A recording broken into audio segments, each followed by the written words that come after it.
T minus 30 seconds.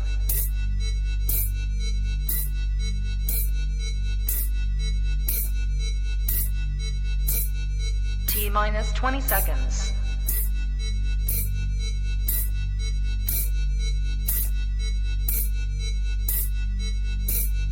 10, 9, 8, 7, 6, 5, 4, 3, 2, 1, 0.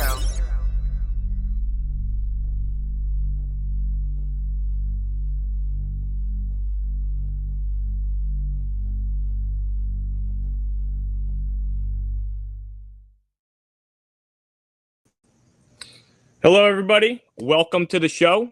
Today we're doing a pre-record because we got one of the biggest shows coming up this weekend, one of the best shows, one of the coolest shows, the Reptile Super Show, ran by an awesome dude, Rami. And that's in Pomona. It is January 11th and 12th. It's this weekend. This is one of the biggest, best expos to attend.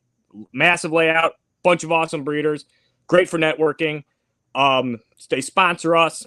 They don't even need to sponsor as far as as I'm concerned with talking up this show, because the show is really that good. So I'm glad that they do sponsor this channel, because they do an awesome job putting on a show, and it's very easy to promote them because I go to this show and I don't miss any of them now since I've started going again 3 years ago. They're some of the most fun shows. Again, massive attendance, great for networking, bunch of cool animals, really good quality animals. It's in the top 3 shows that I would say to check out. And then, of course, our USARK. Always support USARK. They fight for your and my rights to own the reptiles and amphibians and other animals adjacent, because there's a lot of legislation written up to impose on our rights to own the animals that we hold near and dear. Phil Goss, the whole team, Danielle, everybody, USARK in Florida does an amazing job at mitigating all these possibly harmful laws, and they've been really good. So always support USARK. If you're able to donate, become a member. If not, you can share and like their stuff. You can go on to usark.org and write letters when it comes to imposed legislation that might affect a certain state or county. So anyway, we got Mike, Schultz, and Dave today, and here they are. How's it going, guys? Howdy. It's going okay. All right, so the first thing I wanted to we jump right into it is the whole Blue Tree Monitor, Endangered Species Act, the ESA, and then we're going to talk about other, because it seems like there's other species too where there's proposals to move them from CITES Appendix 2 to CITES Appendix 1, and they're moving Blue Tree Monitors. I don't know if there's any other species that are becoming ESA. Do you know much about that, Mike, or what do you know, or what have you been hearing about this? So I saw the Blue Tree Monitor thing. So the thing with well, let's explain so Endangered Species Act versus CITES 1 versus 2 versus 3. So a lot of animals that we currently breed in the hobby are either CITES 2 or 3, which means you can import them. There's a lot of laws regarding how you can do it. Like ball pythons, for example, are on CITES, but as long as you have CITES permits, you can import them. It's not a big deal. The issue is if something's moved to Endangered Species Act, that was some law. I think it was in the 70s, 73 or 74. So look at Aldabra tortoises. Look at you can breed Aldabra tortoises. A lot of people have them in Florida, but you can't move them over state lines. If it's Endangered Species Act, ESA, you can have them, but they cannot leave the state you're in, because then it's moving over state lines, and that's a federal thing that the Endangered Species Act legislates against. So the idea behind that was, okay, these are endangered species. We don't want people trading them all over the place and hurting the populations. The issue is, once they're in the States, if they're here and we're breeding them, I feel like they should be able to move over state lines, because that obviously is going to make them available and make more of them. We're going to breed more of them that way. Zoos specifically have special permissions to AZA and I think what is the other one, ZAA or something. They can trade CITES 1 and ESA animals over state lines, but private keepers cannot. So I guess the idea behind the law is that it's going to stop people from smuggling these animals or something, but I just don't think it really is a good idea overall towards the species themselves. Because like Louisiana black pine snakes are an example. They used to be captive bred and sold all over the place. Like I get them in Hamburg, Reptile show up there in Pennsylvania. There was a guy who used to bring tons of them up there, and they added Louisiana black pine snakes to ESA, and now almost nobody has them now. And like the only people who have them are in whatever state they're in currently, and so that kind of limits the viability of them. So that's where I'm at on the whole ESA thing. Well, the ESA thing is interesting because as far as I don't know much about varanids. Blue tree monitors, though, they're being legally imported. Nobody's smuggling these from Indonesia. So they put an ESA that is kind of subjecting our country, and then along with our states, creating this, pretty restrictive measures to protect a species that is still being collected and sold out of the country that they're from. So the funny thing is, it seems like Fish and Wildlife is kind of jumping in on, maybe trying to help and aid in protect a species that may need it, but the actual country is still exporting them. And it's like, well, if they're still going to continue to export them, and as far as I aware, they're only from this one little island that's part of Indonesia. But if they're still exporting them, they're just going to export them to different countries and not just the states now. So that's it. Yeah, because ESA, that's a United States law. So as far as it goes with the blue tree monitors, there's very few people actually breeding them in the States. There's a couple people who are doing a bang-up job with it, and I applaud them. Obviously, until we have more people breeding them, it would be nice to be able to import them so that we can still have them as long as it's not hurting captive population or wild populations, I should say, which is the point of CITES. They monitor wild populations. The countries that are exporting animals through CITES are required to send actual population studies and such in order to get their quotas every year. But with the ESA thing, it basically just says, hey, the United States no longer is importing them. We're not going to send them over state borders. And Indonesia, or the country Papua New Guinea, whatever island they come from, I'm not a big veranda guy myself either, so I don't know exactly what island it is, but they're still going to send them all over the world. It's just we won't have them, or we can't trade them. So yeah, I can't. It starts with a B. I read on it a few days ago. The islands, like Balan Island. That's probably not it. It's probably incorrect. But anyway, or Basan. Yeah. So I thought that's interesting how it happens so suddenly. Yeah, and it's interesting too because it's like I don't know how many species are considered ESA or not considered, but are ESA. I know Egyptian tortoises are. mm-hmm. And so, yeah, it's definitely peculiar because it's like you're saying, CITES is supposed to be there to observe, the numbers and everything. So it almost sounds like,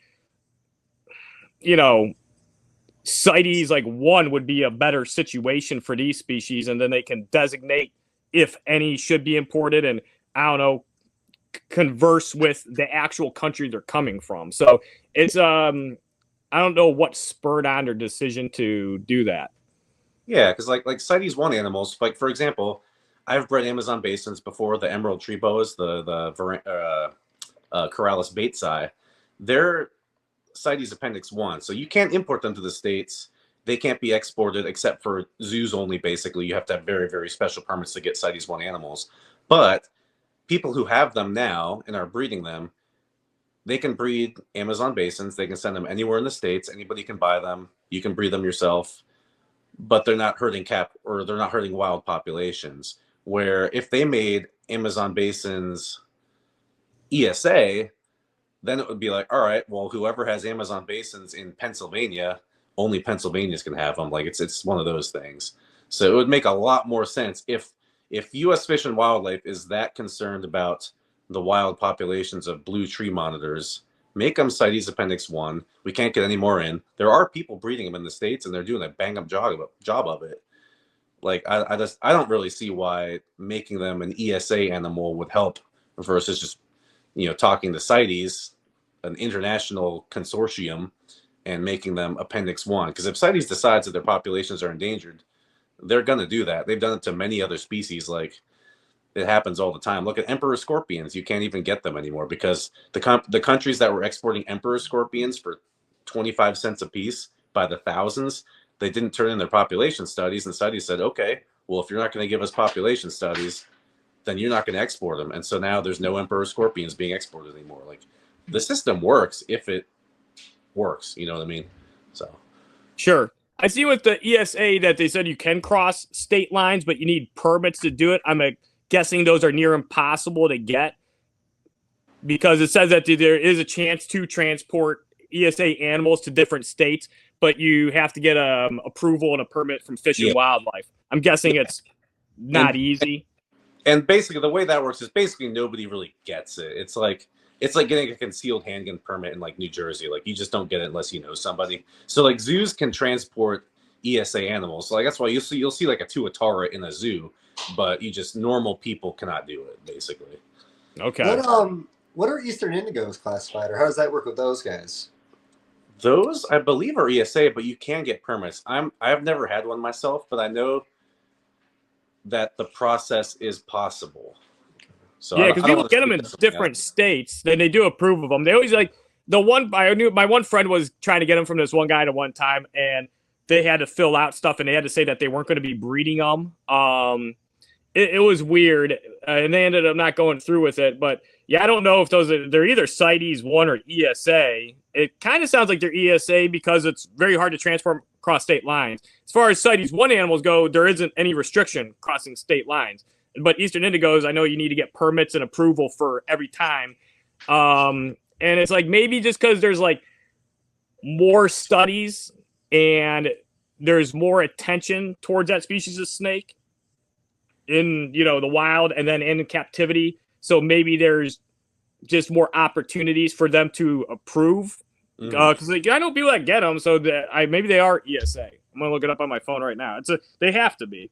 Yeah. There's like, I know people get them. So I've heard this. I am regurgitating information. So like, take this with a grain of salt. But I know people are like, in order to get the permit to get an Eastern indigo, you have to show the purchase that you made for it. So it's like a catch-22. Like, you have to buy it before you get the permit, but then you have to get the permit before you can actually have it shipped.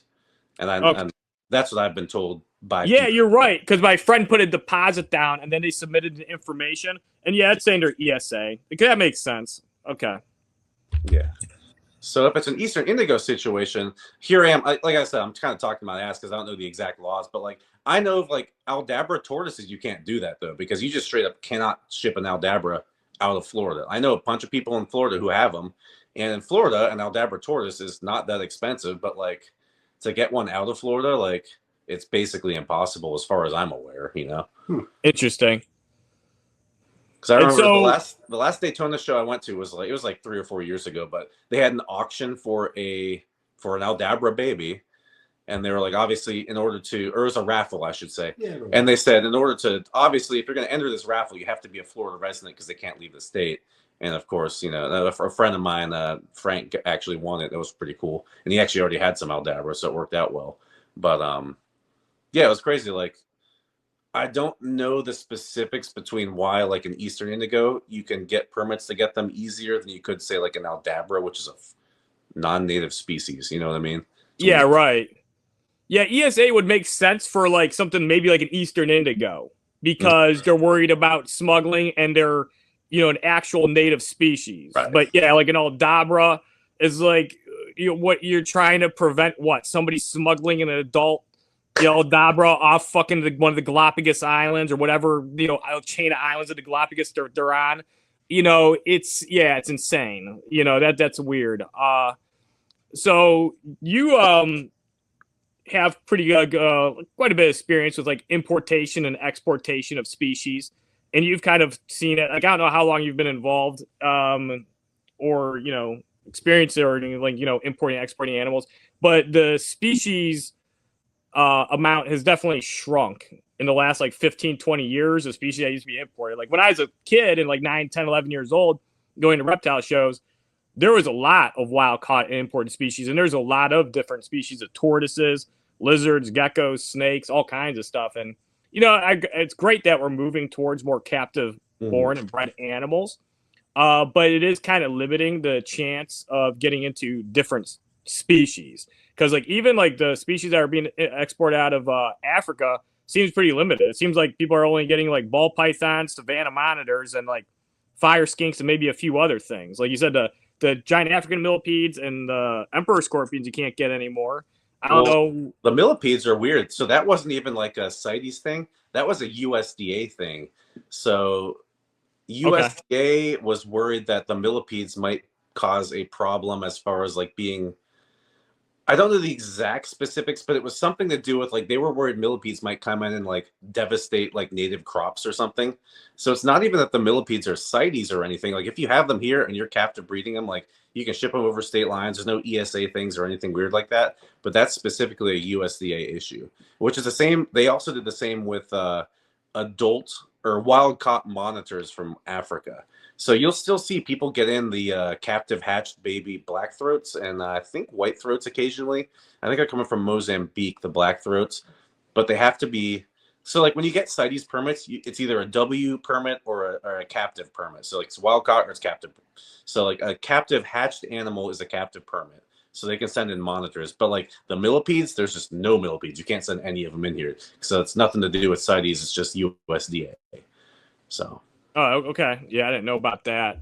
I see. Yeah, there's like, all kinds of weird shit like that with the like, and like each species are gonna have different, you know, weird implications like that you got to deal with. And I mean, the U.S. Fish and Wildlife, like the agents, like, so I used to work with Outback Reptiles. Some people might know, some people might not. I used to work with them for about 15 years, and I was, you know, intimately aware with a lot of the behind the scenes importing stuff and dealing with the Fish and Wildlife agents. Like, they want to make shit work. Like they want to help you. Like as long as you're doing everything above board, you call them, you say, hey, can I do this? They will call somebody. If they don't know, they'll tell you, hey, you can do it this, as long as you know, file this paperwork, you have us inspect it, we'll be there at the port, like everything's good. Like they want to make it work. The agents themselves, it's just the bureaucracy is just, it seems to be, you know, with these weird, like, oh, we're going to add blue tree monitors to ESA now. Like that's where the issues come in. The on the ground workers, they want to help you. They want to make sure that you get your animals, all the animals are healthy and it's quick and done and there's no issues. Like that's kind of how it goes, you know, behind the scenes with the importing thing. So yeah, the ESA, that's going to impact everybody who does have blue tree monitors pretty and were they like, what were they classified before? Were they like CITES 3? Do you know? I think they were I think they were CITES 2 before. Okay. CITES 1 is very, very hard to import. That's like Amazon basins and shit. Right. CITES 2 is like, so like every species under the genus Python is automatically CITES 2, I believe. Maybe quote me on it, maybe don't. But I believe like basically any python is CITES 2. So like ball pythons, your retics, all that stuff. Not, you know, ignoring the injurious species thing that just happened, you know, a few years ago. But CITES 1 is very, very hard. CITES 2 is like most CITES stuff. You just apply for the permits, you get your quota, you get X amount. CITES 3 is weird. So like, you know, my girlfriend Cheryl, or my fiance Cheryl, breeds blue tongue skinks, northern blue tongue skinks from Australia. Northern blue tongue skinks were just added to CITES 3 instead of CITES 2. So that means in order to transport them out of the country or into the country, you need to prove their origin as captive bred in the United States completely. So CITES 3 is stuff like sea turtle shells and like skins and stuff. Like they want to make sure you're not smuggling stuff out of countries they're not supposed to be smuggled out of. But the problem is now we have all these blue tongue skinks that have been bred in the United States for how many years? 30 years? 30 plus. 30 plus years. And, you know, Dave breeds a lot of blue tongues too, but we can't export a single blue tongue now because they're CITES 3, which requires different permits, and they just don't grant them. Because in order to get a permit for a blue tongue skink to, say, ship it to one of our Japanese clients who buy a lot of blue tongue skinks, we need to prove that the origin of the animal was captive bred 20 generations back, and you just can't do that. So I know a couple people in Florida, I don't want to say their names, but I think they're involved in a legal issue right now trying to battle that. Yeah. But yeah, CITES 3 is like a weird one because it's like for example, when the blue tongue thing went through, I actually talked to my old boss Ian at Outback, his fish and wildlife agent, the local one, and she specifically said if you can prove you captive bred them, then it shouldn't be an issue. But then when it goes further up, that's when that, like I said earlier, that bureaucracy came in. They said, yeah, we still have to figure this out. Like, we're not going to grant any permits for it. So it's a weird, like, they've been here for 30 years. They're clearly captive bred. We're not smuggling blue tongue skinks from Australia into the States and then out to Japan or whatever. But it's just a weird. All these laws, they're just so tough to deal with. Yeah. It's not just skinks. It's a lot of Australian species. All Australian species, I feel like now. Yeah, It's all that. Yeah. Or even bearded dragons, though. There's so many of those. They still those aren't on a CITES 3, right? Really weird how they fell through the cracks. Yeah. So probably because of the mass numbers. Well, so the whole deal with CITES 3 was they're saying species that originated from a country that does not legally export animals, you cannot then legally export them from your country because they were never legally exported. Sure, yeah, right. So that's where that CITES 3 thing comes in. And that's why it's weird with, you've got bearded dragons going all over the world, but now suddenly I can't, send a blue tongue skink to a dude in Japan, Yeah. Right. Raven dragons, and it might have been a rumor, but around the time that we started hearing about packages getting held up, I had heard there was a Rankin's dragon package that got held up in New York trying to leave the country, I believe. And those are like $60 animals, $70 animals. I don't even know what they're at now. Yeah, they go up and down. They're not that expensive, though. Yeah, it's not like a big smuggler ticket item. No. Yeah, sure. Yeah, exactly. Yeah, it's really funny that all these laws got put in place because I didn't know that about CITES 3. I didn't know that. I figured that would actually be the easiest tier. I thought it just went by tiers of difficulty and restriction. Right. But it sounds like CITES 3 is kind of its own thing. Yeah, it sounds like CITES. So CITES 2 is the easiest, and so that's very interesting. Yeah. Yeah, because like CITES 2 is like a green tree python, CITES 2, a ball python, CITES 2, a fire skink, I think is CITES 2. Like it's pretty easy. You just literally go to the country that issues the CITES, you go to their foreign, minister of wildlife or whatever, and they say, okay, we need a CITES permit for 100 heads of X species, and they say, okay, it's $2 a piece or $5 a piece or whatever the permit is, and then there it is, So. But CITES 3 is weird because CITES 3 was, like I said, it's really meant to like stop like trading weird like skins of like species from countries that never exported them. It's like a weird one. So I don't know why like it suddenly became a thing. It was like, what was it, like 2 years ago maybe?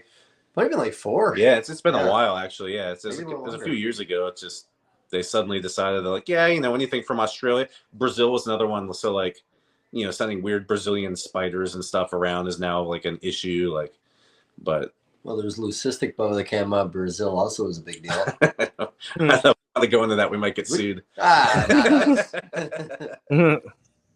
No pregnancy bellies. We're not going to talk about that. What about Brazilian rainbow boas? Well, they come out of Guyana all the time. Like they live there, so yeah. So I think that's how that leucistic got out of the country too. There's no leucistic Brazilian. The leucistic was a Colombian. Yes. No, the albino Brazilian came out of Guyana. Like there's all kinds of paperwork trails from there, and So the guy who we're talking about with the leucistic boas may or may not have tried to implicate somebody about the Brazilian rainbow boas, but that was all above board. So it was kind of a funny like, what the fuck, dude? Like, why are you asking me these questions? Oh, was it one of the things since they're maybe possibly in trouble? They're trying to like, directly. When you get in trouble and they're like, hey, if you can get me somebody else, maybe your sentence will be less. Yeah. That's what that guy was trying to do. The Lucy boa guy. I feel the Lucy boa is very similar to the leucistic hognose deal that happened years ago. Kind of. At one point, people who bought stock thought their stock was going to get taken from them, and I think they paid like, let's say $20,000-$40,000 for those animals that would make them leucistics when things hit the fan. Same thing with the hognose. Everybody that bought one got their shit taken, but with the boas, it ended at one breeder. But we thought we were all going to lose them. Right. Yeah. Yeah. The leucistic hognose thing, I mean, that turned out funny. All of them going to the Kansas, City Zoo. They kept them for like a decade or plus, and then they were like, all right, we're just going to sell them back into the reptile community, but now it's legal. So, yeah, that was a very interesting turn of events on that one. And Well, the thing with that is, so with the whole AZA, ZAA, whatever the other one is, like, so theoretically, it is legal to import, say, a tuatara from New Zealand or wherever and bring it to the States, breed it in a zoo, because the zoos can get them. And if they breed them, and the deal is, if no other zoos want to purchase the offspring, it is then legal to sell the offspring on the captive market. interesting. So that's how that works. So but the thing is, zoos, they just don't want to sell them. So like, I know a lot of zoos that will have like Aldabra tortoise eggs and stuff, and they just freeze them because they just don't want the babies, like, because there's nothing to do with them.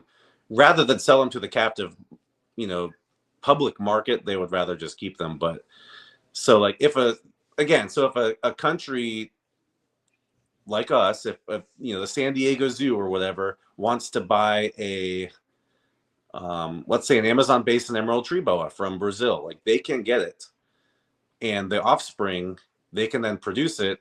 They need to offer it to other zoos before they can sell it to the public. So there's loopholes like that have happened in the past where people have gotten stuff, but it's just the zoos just don't do it. That's the thing. Yeah. That one thing that one thing Dylan was talking about with the Tom Crutchfield thing coming up for the new documentary, one of the things they were going to focus on were zoos that were actually bringing animals in the country for breeders. Oh, interesting.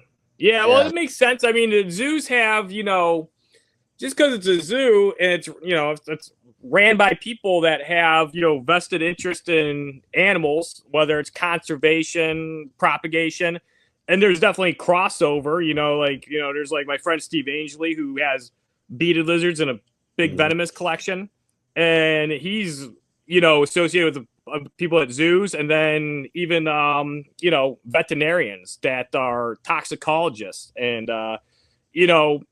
so it makes sense that zoos are going to have crossover with individuals in the reptile hobby, herpetoculturists. There's people in the herpetoculture that have accolades that are really impressive, and it makes sense that they may want to help out other like friend of theirs, and even though they may not be affiliated with the zoo.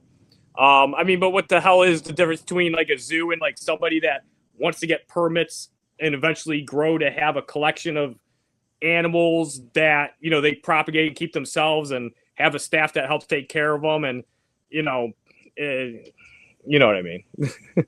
Yeah. So yeah, it's interesting though, because it's like, well, pretty much you just need to make one phone call to another zoo, and if the other zoo's not interested, then they could sell them to people. Or how many zoos do they have to contact? Yeah, but even like what Mike said, because when I was in Buffalo, I had heard stories about how the Buffalo Zoo would like freeze baby doomerel boas if doomerels were born. Like, zoos don't typically put things into our part of the community. Yeah, it's a political thing. Like, there's a weird schism between the captive community, like the captive keeping public community, and the zoo community, which on one hand I understand, because the zoos are primarily conservation based / education based, where let's say 95% of the captive public community is profit based. So like, I get it. Like, they don't really want to be like, oh, let's just sell them these people who are just trying to make money. But a lot of captive people are genuinely concerned with propagating a species. And so like, we go back to that blue tree monitor thing. Most of the people breeding blue tree monitors, they're not doing it to get rich. No. You got to have like a bunch of them. Some of them might not breed. You very rarely get eggs. The people I know that breed them, if they get like 5 or 6 eggs a year from their groups, like, they're stoked. Like, they've made that many blue tree monitors. It's not a high profit thing. Yeah, you're going to sell each baby for $3,500, but it's like, okay, I put all this time, effort, space into breeding an animal where I made maybe $12,000 on the babies, Think about the amount of money you could make putting hognose snakes in a rack in the amount of space that you took to breed 12 blue tree monitors. You know what I mean? Like, I thought you're talking about me. Thousands of dollars. So it's not a profit thing. So some of these things, I understand why the zoos don't necessarily want to be like associated with it. But with other ones, it's like, come on, dude. Like, the people breeding blue tree monitors, they're doing it because they like blue tree monitors and they want more blue tree monitors. They're not doing it because they're making a shitload of money, you know? Yeah, sure. Well, what do Yeah, they sell I mean, for? actually, pretty much the whole entire reptile community started out in that regards, and like I think each individual one of us, while money was an interesting part, that like, oh, somebody will pay this much for an animal. Like when I first got into hognose snakes, they're like $40 and $50 each for like wild caught ones.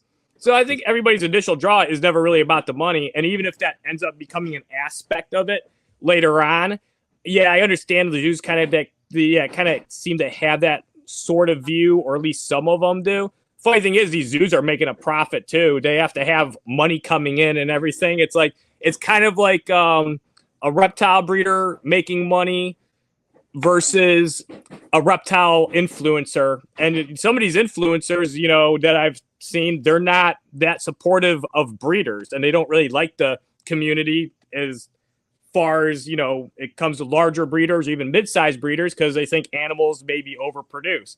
And with certain species, that's like, I'd say definitely there's some truth to that. But these people are in the community kind of, so some of them are actually aiding it, because like I see some that are against, like, people breeding, a lot of snakes, and then I go and see them buy from somebody, and it's like that person's a breeder, and it's like, well, you're setting up your one or few individuals in these larger bioactive enclosures, and they're kind of more on the side like, hey, we should breed less. But then if all of a sudden you got rid of all the breeders, everything would start to dwindle, and there'd be very few of, a lot of different species. There might be some species where it's like a corn snake or hognose snake. You don't probably need that many breeders to stay around to where there's always going to be at least some available.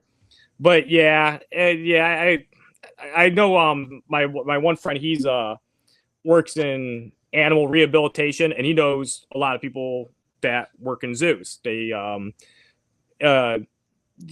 some crossover with the Cleveland Zoo and the Akron Zoo. And yeah, a lot of the people at the zoo, the T-Talks too, like, they don't believe that people should, so some of them should even be able to own anything, whether it's like a pet or you're breeding.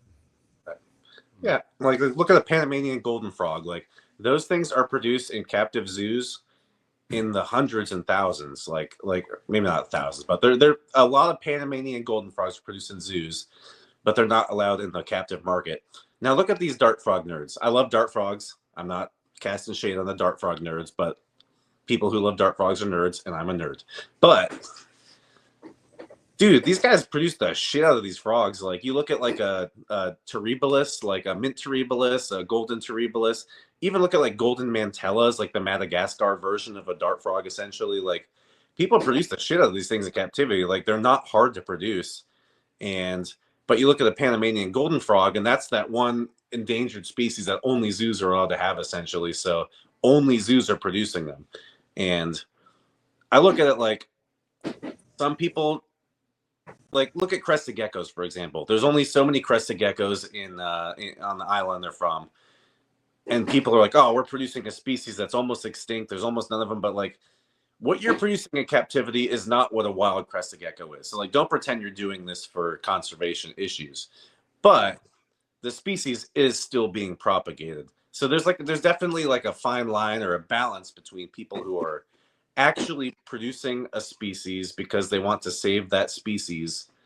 And then you look at like crested geckos where they're like, well, how many spots can I get on it? Or can I make it solid red? You know what I mean? Yeah, so they're all selectively line bred. There's all these polygenic variants, yet none of them really look like, I mean, maybe every now and then you might run into one that kind of resembles a wild one, but yeah, far and few. That's kind of like gone. I've had that question like recently, and it's popped up more and more there, regarding, Western hognose snakes. And, it's like I have a few locale, plains hognose. I actually seen one study, it wasn't a study, I shouldn't say that. It was in Minnesota, where they're reintroducing plains hognose to this one habitat, and where they existed, and they as far as the research shows they don't exist there anymore. So they're reintroducing them. And, you have like plains garters, like they reintroduced them into this one part of Ohio. Where is it? Killdeer Plains. And so, yeah, every now and then, but, I'm sure the people that are breeding them, you have to get approval, and it's probably going to go through more of like kind of like a university or like a lab like setting, or probably a university that has a few of these species on hand to breed them and then to reintroduce those babies. Although with the plains hognose, it looked like they're reintroducing wild adults from one other area because they were introducing adults. And yeah, I know it didn't go. I don't know how well it went. I know the first year they found like 2 of them had died, so they weren't like adjusting the best to the new location. Yeah, so like I'm also like a big wildlife photographer, so I'm into like the weird like Yellowstone, the introduction of the wolves to Yellowstone area, but the controversy is, oh, these are actually Canadian wolves or not Native American wolves, and blah blah blah. And so it's like you look at that in the captive reptile community too, where people are breeding. They may be breeding locality specific animals, but that does not necessarily mean that they're breeding animals that are viable to be released into the wild. Or like, look at a Hog Island boa. The original Hog Island boas were ugly as shit. They were covered in spots. They were brown. They were like 5.5, 6 feet long total. And now you've got these 8 foot long Lemke line, like they look like a hypo boa, which is nice because they selectively chose the very, very best animals, and they are pure Hog Island, but they're still not necessarily representative of what an actual wild Hog Island boa looks like. So it's like we are producing these animals in captivity, like a crested gecko, for example, but doesn't look like a wild crested gecko in New Caledonia. So I get the argument that, okay, where zoos are like, we don't want these captive public people to be breeding these animals necessarily, because it's not really helping the wild population for a bunch of people to breed solid red with black spot crested geckos, or hypo solid white with orange pattern Hog Island boas. Well, they pretend that, oh well, we're producing them because there's almost none in the wild. That doesn't really necessarily mean you're helping the wild either, if you know what I'm saying. Because you're not making a wild animal. You're making this weird bastardization, which, hey, it's pretty as shit and it's awesome for the pet industry. But I get the argument why zoos don't really want to work with captive breeders. So like that's kind of where that that disconnect happens. I understand it completely, even if I don't necessarily agree with it completely either. So they did a reintroduction of Eastern indigos in Alabama, and there was a story about 2 years ago where they actually found a neonate in the wild for the first time. Anybody hear about that story, or where they got that stock from? I heard about that. Yeah, I don't know the details, but I heard about it. Yeah. Damn. That sounds vaguely familiar. It's probably because you sent the article to me, Dave, a while ago. That's fine. I don't read the articles I sent you either. Sometimes I read them.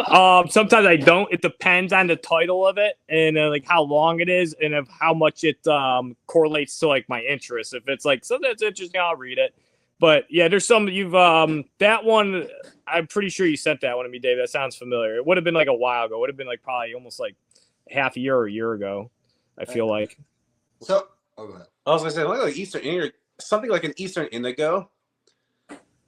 That I actually am like captive keepers who actually breed those things.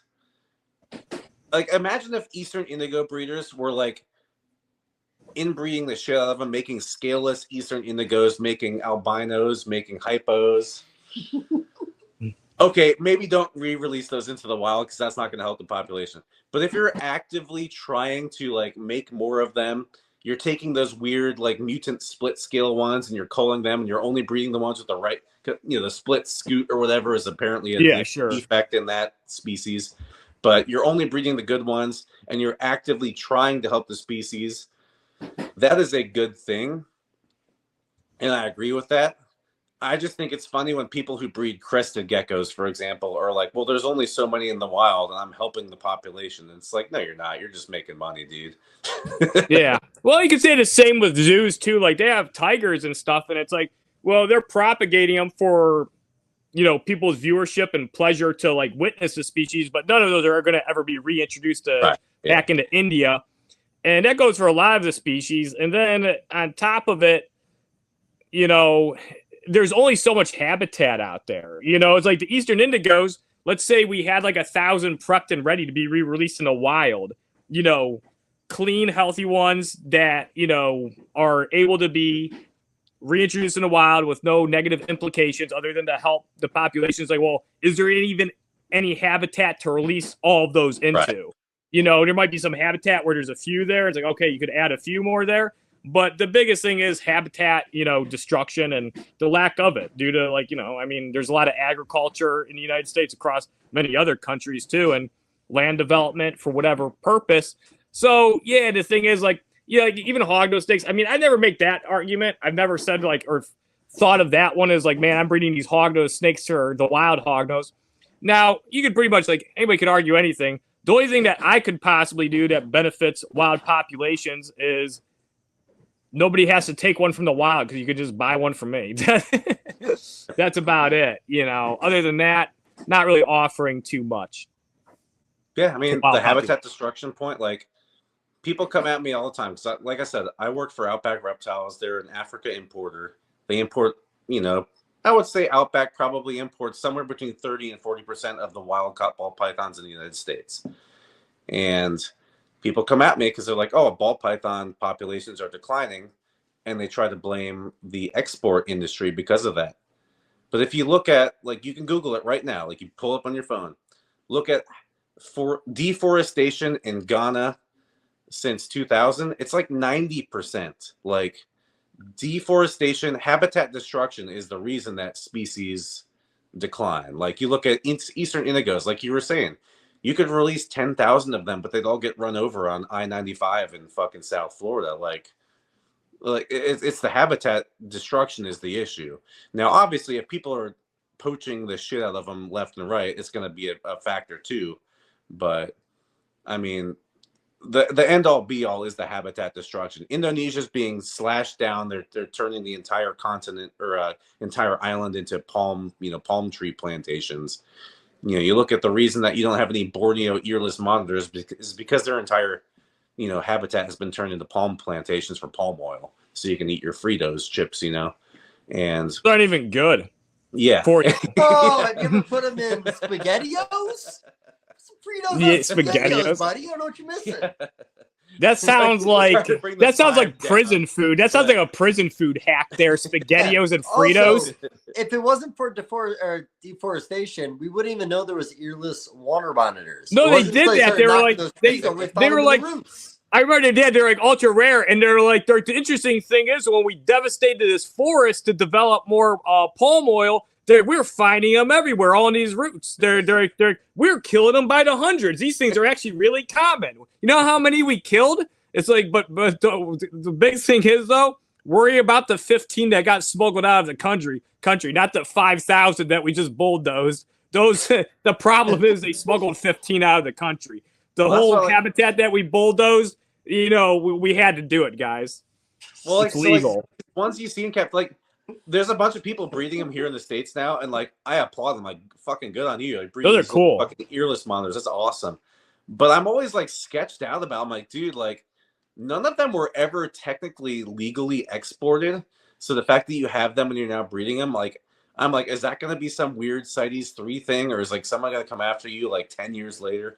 I'm always sketched out about that shit. I'm always so paranoid and I don't do anything in the gray area because I don't want to get fucked in the future, So sure. Even seeing these Borneo earless monitors captive bred in the States, I'm that's fucking awesome. I still want nothing to do with it because I'm afraid someone's going to come after me 10 years from now and be because of CITES 3, you can't prove that you had actually legally got the founding stock. You know what I mean? So all these, I think about this kind of stuff too, but the albino carpet python was knowingly smuggled, and I heard eventually was returned. I've never heard of a something that's happened because of that with a collection. Also, go to Petco and get a white skink. Guess where that came from? Yeah, Germany. right. Germany. Yeah. I don't know what this means. I just did say this. Yeah, the albino olive pythons, the albino carpet pythons, the white blue tongue skinks. Like, this shit happens so much, and it just seems like enough years go by and nobody seems to care. But then suddenly, you know, people are legitimately breeding a blue tree monitor, and CITES is, or U.S. Fish and Wildlife, I should say, is like, yeah, Varanus macri is now ESA. You can't send it over state lines, or we're going to arrest you. And it's like, yeah. So, by the way, no idea what that market is, but I went online. There's only 2 for sale. They're both imports on MORPH Market right now. $3,500 on a female, $2,500 on a male. So, captive bred on those, maybe a $4,000 or $5,000 animal. And if you're only allowed to buy them for maybe another month or 2, I think the price is a little bit higher. Yeah, I'd say so. It's a cool species. They're very pretty. I've seen them here and there, and they're like they're gorgeous. The funny thing is too, it's like, there's 2 available. They're imported ones, and it's like who approved and allowed them to be imported? U.S. Fish and Wildlife. They're like signed off. They're like, it's a very interesting thing. I'm imagining that's the description of the ad. The U.S. Fish and Wildlife. You should put it. Yeah, it should be approved by U.S. Fish and Wildlife, but now they regret it 2 weeks after we got these. Yeah, right. Now they're ESA all of a sudden. Yeah. So, yeah. Now that it's in the States, it's going to be detrimental to the wild population if you breed them and send them to Pennsylvania. It's like the knobtail geckos. It's like you're not like knobtail geckos. You're not allowed to export them or import them to help the wild populations. Like now, I guess the importation and exportation all gets lumped into the same thing. Like if you can't import it, you also can't export it. It's like they should make it where you can still export them, you know, if you want to. It's like you can't even get a smuggled knobtail gecko. You know, if you were trying to go out there like, I want one that's a smuggled one, be like, I have these captive born ones for a couple $100. It's like, no, I prefer black market and then spend way more money. This captive born one for $250. Get it out of here. I need it black market. That's the thing too. It's so funny about the U.S. Fish and Wildlife, and it's like, here's the thing. It's like, it's kind of just like an assumption that I'm making, and it's probably incorrect, but it feels like with like, and I'll just like state it. And here's it happened a long time ago, and it was also an article written by somebody. And so, you know, like journalists, you know, they sensationalize stuff. So there's this article, and it was around the 2001 bust. You probably remember that, Mike. Remember, is like we're really young, but that's like around the time when they got the leucistic hognose, and then they did a huge bust in Ohio, and they basically had undercover agents for a whole year become familiar with other, reptile, people, herpetoculturists, and they either tried to sell them something illegal. There's a lot of dumb stuff. It's like red-eared sliders, and kind of like try to entrap them. And they got like a decent amount of people. And I remember they said that the whole like operation was like $1 million. And I think they only collected like $30,000 in fines. And like one person went to jail for like a year. And it was over like ridiculous stuff. And I was like, 14 at the time, like right after it happened. And a journalist published this article about it. And they discussed reptile keepers and breeders as people that basically craved, and the biggest, or the animals that were the highest in demand were black market animals and the rarest stuff, and basically what was illegal, which is obviously not the case. Generally, illegal stuff is like not great. I've been offered weird things over the years since I've been around. One of the weirdest like illegal things I've ever been offered. Well, actually, I got 2. One was a desert tortoise, and I'm like, what the fuck do I want a desert tortoise for? And they're like, we'll give it to you for $100. I was like, if you offered me $100 and a tortoise, I wouldn't want it. I was like, they're cool as a species, but it's a brown tortoise that I can't sell or breed, and you get a lot of trouble with. There's like really no appeal to this thing at all. And then the other was Chinese giant salamander. I told the guy, he kept trying to like offer them to me. I was like, I don't want them, dude. And the funny thing is, over there, they mass produce them. They're a CITES 1 animal, but they're mass produced over there for food. Like Yeah. you can buy, if you're over there, you can buy them for like, I don't know, like $30 because they mass produce them in tanks. And this guy was trying to send me some, and I was like, I don't want it. I was like, it's cool. And I'm like, what would I even do with it? They get like 5 foot long. I was like, Anne Frank would be fucking easier to hide than a Chinese giant salamander. They get 5 foot. And then coincidentally, like it was like 3 weeks after I went off on this guy, and like how like I was like how much I don't want the Chinese giant salamander. and it was already happening. Like it already happened. It wasn't like this was like, you know, it was just kind of more of a coincidence. I found out about this guy. He was around my age, maybe a little younger, in Florida. And he was on a podcast, and here he was in trouble for getting 3 Chinese giant salamanders shipped to him in jars. And you know, Fish and Wildlife, Florida Fish and Wildlife, they were probably the worst. They were all pissing their pants on that one. We're gonna get these ones, guys. Like, look at this. And you know that these Chinese giant salamanders, they got them over there for $25, and they were just gonna be lunch. But instead, they sent them to this fucking guy in like jars with moss. And so then this guy was like, I remember in the podcast, I felt bad for him. He goes, yeah, he goes. It's been going on for like 4 years because I'm still experiencing a lot of problems because of it. Oh, dude, like the Chinese giant salamanders, like who the fuck even wants them anyway? I mean, I think they'd be cool, but that'd be something that like a zoo owns. You know, just really like, you know, I don't know which one gets bigger, the males or the females. I'd assume the females get bigger, but some of those things are like 50 pounds, and they're feeding them fish from like fucking giant tongs, and it's like feeding like an aggressive catfish, you know, that's living in a huge tank. It'd be like terrible. Selling me on it. I kind of want one now. Sounds great. If you had like a setup like the Reptarium or something like that, that's like a zoo kind of like quality animal. And I wonder what they did with those. They should have handed them over to a zoo. I sure hope they didn't euthanize them. You know, it'd look really nice in Mike's yard. That with a couple Fly River turtles at the top. Yeah. And maybe leucisticus. Yeah. U.S. Fish and Wildlife, it is funny. Like I was saying earlier, I was like bootlicking the lower end officials. Like they legitimately do want to help you. It's just the higher up in U.S. Fish and Wildlife, they do just want to fuck everybody. Like I feel like half the time, like a lot of these policies and stuff are put in place just to justify their existence and their budget. Like sure, yeah.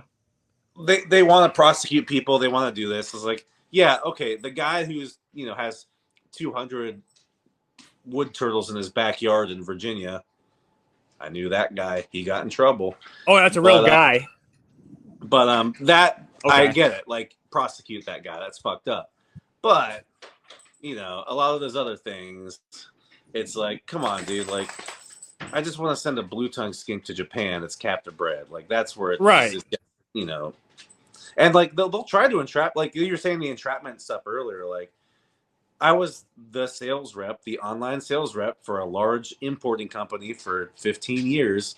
The amount of phone calls I got from people trying to get me to do illegal shit, like I'm sure 90% of them were just fucking idiots. Like, hey, can you send me a Nile monitor to New York? And I'm like, no. And they're like, well, Underground does it. And I'm like, no, they don't. And no, I won't either. I'm sure 10% of them were actually U.S. Fish and Wildlife. Just, you know, they send their little testers out every couple months just to see if they can get you. You know what I mean? They got to justify their budget. They got to catch some people, you know. Oh, there's Athena. Well, Junior, you had that with people trying to buy a hognose that live in Colorado? Well, those are probably just normal people. And then I tell them, I'm like, actually, the state law in Colorado allows you to take some from the wild. So in order to protect the species being taken from the wild, they allow you to take them from the wild and keep them, but not buy a captive born one to cross state lines. And I said, I was like, I remember I told him, I was like, when, you know, Fish and Wildlife in, you know, Colorado came up with the legislation or proposed it when it came to selling and owning native species, I said they had 3 separate Fish and Wildlife officers that helped write it up, and they all huffed paint in separate rooms, then came back and powwowed on their ideas. And then somebody was like, did they really? I'm like, no. I'm just being a smart ass. But I don't know, like, you know, it's like, you know, that's in Colorado, you're not allowed to breed and sell, like, you know, and ship them over state lines of any native species, unless you get a permit. Like, I know there's like hip hogs, Teresa and her daughter, they breed hognose snakes in Colorado, and it's not the hardest permit to get. And it sounds like, again, it's like what Mike says, like when you're dealing with those people in there, like they want to help you and they understand the law there is stupid when it comes to not being able to buy and sell captive born Western hognose snakes. But you also have to understand, like, it makes sense too. They don't have a lot of interest, and it's such a small population that it affects, that there isn't a big drive to change some of the legislation that was like improperly written up, or was like, I mean, you get it even with, like, it's like those stupid state law, things. You ever see those? Like, do you remember that book they used to have, like, dumb state laws? And it's like, you can't eat a donut walking backwards in front of a church on Sunday. That's kind of like what happens with some of this fish and wildlife, like, legislation. Like, that's kind of how it happens. Something happened, somebody wrote up something, and then once it's in place, they don't want to undo it because it's like too much. I heard Colorado might, because they do get a lot of like blowback from people like, hey, Western hognose snakes in the last 25 years, very commonly kept species of pet snake. So it doesn't make any sense why Colorado wouldn't allow that, but they still have this state law where it's like, oh, you can collect up to, like, I think 4 or 6 a year. You can have up to 4 or 6 a year from the wild, and you can actually breed them, but you can't ever have more than 12. And you can gift them, but you can't cross state lines or sell them for anything. So, so I tell people that. I don't know if I ever try to get entrapped though, Dave. I think it's like, I don't know if that's ever happened with me, because I'm not probably really on the radar, because I'm not really importing or exporting stuff, and I'm not working with, certain species where there'd be crossover with something. If they ever do try, or if they have, it's not going to go over well, because I'm like, it's like, I just want Western hognose snakes, and that's about it. And if it's anything illegal, I just like, or if it's like that, and anybody ever asks me, I just like respond like, why the fuck would anybody want that? It's dumb. It makes no sense. Leave me alone. It's like, stop wasting my time. I want to do something else. I'm sure I have been attempted and trapped a few times. So there's this one guy. So shout out to Andy Maddox down in Texas. He breeds a lot of cool shit. He's got venomous stuff. He works at Pets Aplenty down in Houston. But I always joke with him because we have the same guy call us like once a year. His name is Bob. And he always tries to get us to send either Nile monitors or Burmese pythons to New York. And he calls, like I said, like literally like once or twice a year, I'll get the same call. I have him saved on my phone as Bobby, I'm a Fed. And twice a year he calls saying, hey, I want to buy this Burmese python, or hey, I want to buy this Nile monitor to ship to New York. And I swear to God, he's called me probably 20 times over the past 8 years. That's funny. And like I talked to my buddy Andy, he said the same thing. He was like, yeah, he calls me too. I've got the same guy saved in my phone. That's hilarious. Now he could just be an idiot and he's just calling everybody in the country who sells animals, but I have a feeling that's a Fed. It is, because if that guy really wanted a Burmese python, he could get one. You go to like the Hamburg show, you know what I mean? Like, it's not hard to get, so. I also wonder though, because like that's a state law, not a federal law. I always wonder, I've never tested it because I just don't want to fuck around with it, but I'm like, if I did send one there, would I be in trouble or would he be in trouble? You know what I mean? Like, that's not. I imagine he would be in more trouble, but even if it's state, I mean, I think it's, since Fish and Wildlife is federal, right? They can do something from like, those agents would just have to contact other ones. Like, but it depends on the state. Like, I know Ohio, like, they don't have much interest in criminalizing like herpetoculture, right. People in herpetoculture. It's not really like, they had that big, I think after 2001 where they put in $1 million in a year-long sting operation, and they like barely got anybody, and like $30,000 in fines. They probably looked at it, and like, that was probably the best you're ever going to do as far as illegal activity. It's like, if you tried it now, it'd be even worse. So you'd have to spend more money, and you'd probably collect about the same amount in fines, and there'd be like 3 people, and it'd be something really stupid, So like, I know this one person, they got actually in a lot of trouble for shipping stuff, and it was an export, and there was species in there that wasn't supposed to be in there. But basically, what they were trying to do was just like get around doing proper paperwork to save time. And so then they were getting in trouble for essentially smuggling ball pythons, which is equivalent to getting in trouble for like smuggling like Jolly Ranchers or like hamsters. It's like ridiculous. It's like, you're getting in trouble for that. That's like the worst thing you get in trouble for. That'd be like going to jail for like speeding. That'd be like going to like getting like in massive trouble with the the law for speeding, and not like insane speeding, like going 30 over the limit. Like everybody's pretty much done it, at some point in their life.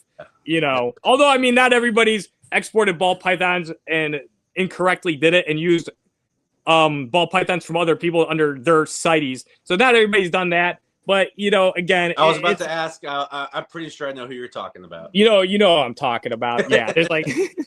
Sorry for the interruption, folks, but a quick word from our sponsors. Very excited to announce today's sponsor, and of course, it's the one and only Reptile Super Show happening January 11th and 12th, 2025 at the Pomona Convention Center. This is going to be quite the time. I hope you guys are ready. I'm going to be vending. I have plenty of friends flying into town. Most diversity display of reptiles. There's no better show to go to than the Reptile Super Show happening January 11th and 12th, Pomona, California. Head over to reptilesupershow.com, get your tickets, make sure you place your hotel reservations if needed. There's directions, all sorts of amazing stuff on the website. You can also follow Reptile Super Show on Instagram to be on top of all current events. But no matter what, I will see you at the Reptile Super Show 2025. Thank you so much, Rami, for throwing such an amazing show. It is the best show, and that's why you got to be there. I'll see you guys at the next Reptile Super Show. Longevity is one of the biggest things I strive for when it comes to thinking about being a part of the reptile industry. That's why I'm very proud about today's sponsor, Mark Bailey over at Mark Bailey Reptiles. 40 plus years, full-time reptile keeper, enthusiast. This guy, you can catch all his amazing ball python projects on MORPH Market. So make sure you head over to MORPH Market, and that's Mark Bailey Reptiles on MORPH Market. See what he has available currently. And I gotta tell you one thing, he's one of the biggest and most respected ball python breeders we have today in the ball python game. So shout out to Mark Bailey over at Mark Bailey Reptiles. Thank you for all the support. And again, make sure you head over to his account on MORPH Market, see what he has available. Thank you so much, Mark Bailey over at Mark Bailey Reptiles. Shout out to today's sponsor, and that is the Coco Dude, #1 chipper substrate in the game. Everything you see behind me, all my emerald tree boas, my green tree pythons are all over that beautiful Coco chip over at cocodude.com. Go to cocodude.com, place your order. I prefer the Coco to go. It's already broken down, less dust, the chunks are perfect. But yes, I like the Coco to go. No matter what your total is in your cart, if you put in TRAPFAM25 in the promo code, you are now going to get 25% off your entire order. Thank you so much, the Coco Dude, for doing that for all my trappers. Again, #1 substrate in the game. Less duck sheds, less dust. It's the best place to be, and that's the Coco Dude. Again, cocodude.com. Put in promo code TRAPFAM25 and get yourself 25% off the entire order. Thank you so much, Coco Dude. Cheers. So, but yeah, it's funny when all these things happen because it's usually over something like trivial, like, oh, they didn't want to have to import from like 12 different people, separate studies paperwork, and so they just try to fast track and kind of get around their paperwork. Yeah, exactly. So yeah, it's definitely not something you want to mess with, but for somebody to get in serious trouble over that, I'm like surprised. And then the one lawyer told me, because I talked to him, and he's like, he goes, that's a serious thing. I'm like, that's serious? I was like, they export like 30,000 or 40,000 out of Africa into the U.S. every year. They're not that concerned about wild populations. Yeah. Oh, by the way, you said that they, Ian imported like 30 to 40% probably the ball pythons coming to the United States, Outback. How many ball pythons is that a year? So I looked it up, not recently, but maybe like 2 or 3 years ago. I want to say like somewhere between like 60 and 100,000 ball pythons came into the United States. And it was probably like 2015 or 16 or something. But like if you look at the global numbers, like China and like other countries import way fucking more. Like I said, like Ian might import like 30,000 a year or something. Like I'm not giving out the exact numbers. I have no idea what the exact numbers are. It's been, like I said, like 5 years since I worked for him. But like, let's say he might import like 20 or 30,000. There's probably like 70 or 80,000 coming into the States, but there's probably like 300,000 being exported from Africa every year. You know what I mean? And that's I didn't realize there's that many. Oh yeah, there's a shitload more, and that's just export. Like you go to Africa, like I watched Dave Kaufman's video where he went to Ghana and Benin or whatever. And I was actually stoked to see, like, he went to these meat markets because it's like these people come at ball python importers all the time, like, why are you importing ball pythons? There's so many, blah blah blah. And it's like, dude, you have no idea how many are just sent to the meat market in, like, Accra. Like, Dave went to these markets and, like, you can see these, like, just snakes strung up with all their skins and their whatever their meat, like bush meat and skins. So many more go to that than go to, like, the States. So, like, yeah, 50,000 ball pythons might come into the United States every year, and it does not affect the population, like habitat destruction and just people in Africa eating them. It's crazy. Now, if you do, let's say they restricted exportation out of Africa on ball pythons, though. Let's say they were only allowed to export like 5,000 a year total. That's it. Don't you think the ball python community, like, or I should not so much community, the ball python market in the United States would actually benefit from that quite a bit, because there'd be this, definitely smaller number of them being available. Well, it's tough to say because the Africa import business is normals. Like, sure, yeah, we import all this stuff. We get some cool, crazy morphs, new morphs that make some good money. Like, early 2000s, obviously, like, every yellow belly you imported in 2002, you were selling for $3,500, and you get like 50 of them a year. But nowadays, the major money that's coming from Africa is normals, because nobody's breeding 50,000 normals a year. But you know what Petco and PetSmart combined need a year? Each one of them needs between 15 and 20,000 normal ball pythons a year to supply their customers who buy normal ball pythons from PetSmart and Petco. So, like, the people in the MORPH community on Facebook and in our sphere of people we all talk to and communicate with and interact with, we're MORPH breeders. We breed whatever. Normals are nothing, but way more normals are sold every year than morphs. So, like, people bitch about morph market. Oh, there's 30,000 pastels for sale. Why are people breeding? It's like, yeah, and 30,000 normals sell every 6 months in the United States. But so I don't know how that would affect the market, because Petco, PetSmart, they're getting into the morph game now, because they have actually been toning down on the import stuff. So, like, less normals are being imported and more morphs are being sold. So it's a really tough question to answer, because I don't know the answer. Like, most people in the country who have a ball python have a normal, but that's probably going to change in the next 5 or 10 years as the importing is slowed down, and more of these, you look at morph market, there's 50,000, 100,000, 300,000 ball pythons available, or whatever the number is currently. You know what I'm saying here? You want to hear some numbers? I got some numbers. Let's go with the numbers. All right, here you go. On average, every year, 100,000 ball pythons exported out of Africa. In 2005, it peaked to 250,000 that year. And they estimate since the 80s, they have exported 3 million ball pythons. Hell yeah. Ball pythons, brother. Well, the one thing I think, because it's interesting, because you are kind of seeing that transition where, these pet stores are offering morphs. So if all of a sudden there was this big drawdown on the availability of, these captive hatchies, farm-raised wild types, and since there is a lot of extra ball pythons being produced and some of the morphs are relatively cheap, I think that would just boost a little bit of the, demand for those. So the price might uptick a bit, and then there might be more demand for them into the pet trade. So I think it's like, the one thing I do understand is, like, when they import ball pythons, the one cool thing is you could possibly find new morphs. I don't know, though, because I've talked with Dave about this. Like, we haven't seen, like, there might be something in the works, but in the last, like, 5-8 years, there doesn't seem to be any import that's become, like, the new next big gene for combining into stuff to make, unique combos. Is there anything in the last, let's say, last 5 years? Is there anything like that?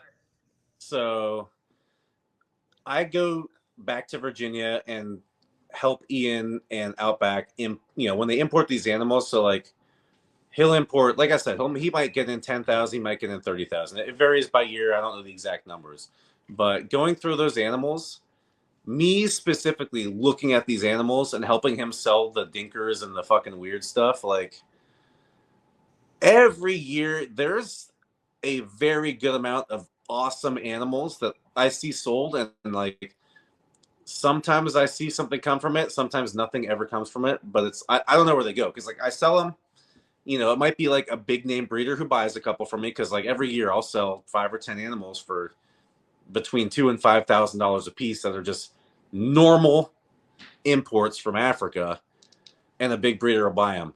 And who knows, 5 years from now, every once in a while, I'll see one of those come back around, and it's a new morph now. But like that doesn't account for how many don't prove, or how many die, or how many, who knows what happens. Someone goes out of business. So it's like there is always good stuff coming in. So like I see dinkers that people are working on, like big name breeders, like, hey, here's my new gene. This is the X gene. This is the Y gene. And I'm like, oh my God, I've seen like 5 of those last year. And it's like, or somebody comes out with a new gene and I'm like, oh my God, I've never seen it before. That's badass. So stuff is always coming in. It's just a matter of who gets it, whether it actually survives to adulthood, and then whether it proves out. And in the ball python industry, you see how many people come and go. And so many people come and they buy some badass shit, and then they go, and you never know what happened to that stuff. And it's really tough, because like I see so many dinkers that people are breeding, and I'm like, either I've seen 100 of those, or that's nothing, or I see something and I'm like, this is gonna be a gene, and I sell it for a lot of money, and I never hear about it again. So it's crazy. Like I don't know where these are going, but they're out there. They're still coming in. I just think there's way more background noise, if you know what I mean. So to put it in perspective, I did the math because I'm not doing anything else over here. So if we've had 3 million ball pythons come in, and we have about 300 different proven mutations, that's 1 out of every 10,000 you find a mutation. That makes sense. That sounds pretty good. Yeah. So it's like 0.0001%. Yeah, and there might be a multiple of them, so it's not one individual animal. It's kind of like the yellow belly. The funny thing is, like when you see things like pied and yellow belly, I don't know if like people probably think too like they don't really like think too deeply into it, but those gene mutations have probably existed in that population for thousands of years or long. Yeah. That's why they're there. Yes, pieds were throwaway animals at one point. We imported the pied. Oh, well, I say we, Outback. We imported the pied in like I want to say it was like 2014 or 15, and nobody believed me that it was actually wild caught. It was like an adult female pied ball python. Oh yeah, tri-stripe that year too. Yeah, we got a tri-stripe the same year, and it proved out tri-stripe because it was clearly a tri-stripe. But like meanwhile, we import 5 or 6 yellow, or 5 or 6 ghosts, 10 or 20 yellow bellies, 15 pastel every year. But like you import one pied, and people are like, "There's no way that's wild caught." It's like, yeah, no, that makes sense. I believe it. I know when I know Ian was the one that imported the toffee / candy. And since they went to a new area and they found 3 because he sold one. Like one went to Pete, one went to Wilbanks, and one went to Craig. No, and those were all within. And candy both came from the exact same guy in the exact same area, 1 year apart. Okay. Yeah, so they were found in the same village, and then that guy died, and they never found another one. Oh shit! Hey, you know about this new one that this is a new one I never heard of. Maybe it's Bob Vu has it. It's called a gorilla. Do you know what the gorilla gene is? Actually. Yeah, they see that today. I was like, what the fuck is this? And then he was like, gorilla times gorilla. I wonder what this makes. So I looked at the comments, and just somebody said a super Harambe. And so, like, I don't know if it's like, it sounds like it's a dinker or something. It looks weird. It looked like, I don't know, like a really brightly high gold colored ball python with really nice it's symmetrical like black animal. Yeah, it's very jungly. I think in South Africa, I want to say South Africa, that has worked with gorilla for a few years now, and not a lot's been done. I think he brought in a blackhead he showed off in one of his videos. Very interested to see what Bob gets out of this pair. Yeah, hopefully he gets one of those super Harambes. I'd like to see this. It's fun picking through all these imports though, because like, so here's like what we do. Like when Ian imports the ball pythons, the normals, So he might have an order from so-and-so who sells to X big pet company, whatever. He might have an order for 10,000 for them. We open 10,000 ball pythons. We pick out 10,000 normals, and we'll keep like 200 weird ones from that. Obviously, we do the unopened bags too. So like, you know, if we get 30,000 ball pythons in, if I get to ship out 200 bags of them that I don't have to open, thank you. Just take them. So then we'll open the other ones to sell the normals. We'll pick out the cool ones from those ones. And like I said, like out of like 10,000 ball pythons, like, dude, we'll find like 200 or 300 like badass looking animals. And it's like, all of these animals are something interesting. Like they've got like a stripe down their entire back, or they're like a jungle looking animal, or they're like solid gold, or like there's hypos, there's yellow bellies, there's every once in a while you get like xanthics and albinos and shit, once in a while a pied or something. But like, and it's funny because people are like, what morph do you think this is? And I'm like, I hope it's not a morph. I hope it's a new one. Like, why would you want it to be an existing morph? Like, that would make it worthless. Like, you want it to be a new one. Like, oh, Dave's showing me the gorillas right now. Here's those gorilla ball pythons for the... Gotta watch out for that gorilla glare. Yeah, look at that gorilla glare. So I'm looking at that, and I'm like, that is a badass... Like, it's got like a black back with the blushing in there. It's got those alien heads. Like, that is an animal I 100% would pull out of a bag of normals, and I would post it on the Outback Reptiles site for like $300 unproven. Now, if he's proving it out, and it's a real gene, and it does something cool... That's a very, very valuable animal. That's where the work comes in. So, like, I might post a couple hundred Dinker ball pythons on the Outback site once I go out there and I pick through the normals and I find the cool ones. But, like, it takes 1 or 2 people to take that animal, raise it up 3, 4, 5 years, breed it. Oh, shit, it might be recessive because I got all normals. Raise those babies another 3, 4 years. So you're 10 years into this project. So that's where people are like, why would this $300 animal be worth money? It's like, well, if you're 10 years into it and you improve a new gene, that's a lot of effort, a lot of time, and now you have a new gene. It's worth some good money. But it's just, that's one out of 30,000 animals, you know? I think Bob's Voodoo project came from Outback also. Have you ever seen Bob's Voodoo? I've heard of it. I don't remember what it looks like. I know I see that name, though. I see the voodoo. I import, or Ian imports, probably 20 to 30 granite animals every year. Spotty. They've got spots on their sides. So my theory is there's probably like 8 or 10 different granite genes, and like 3 or 4 of them are badass and compatible with each other, and the other 3 or 4 are not quite as cool and might not be compatible.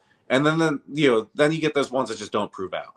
So you look at like the Voodoo, you look at the Cosmos, you look at the Nanny, Shrapnel, Shredder. These are all granite animals. Now, some of them may be compatible with the other ones. Some of them may not be.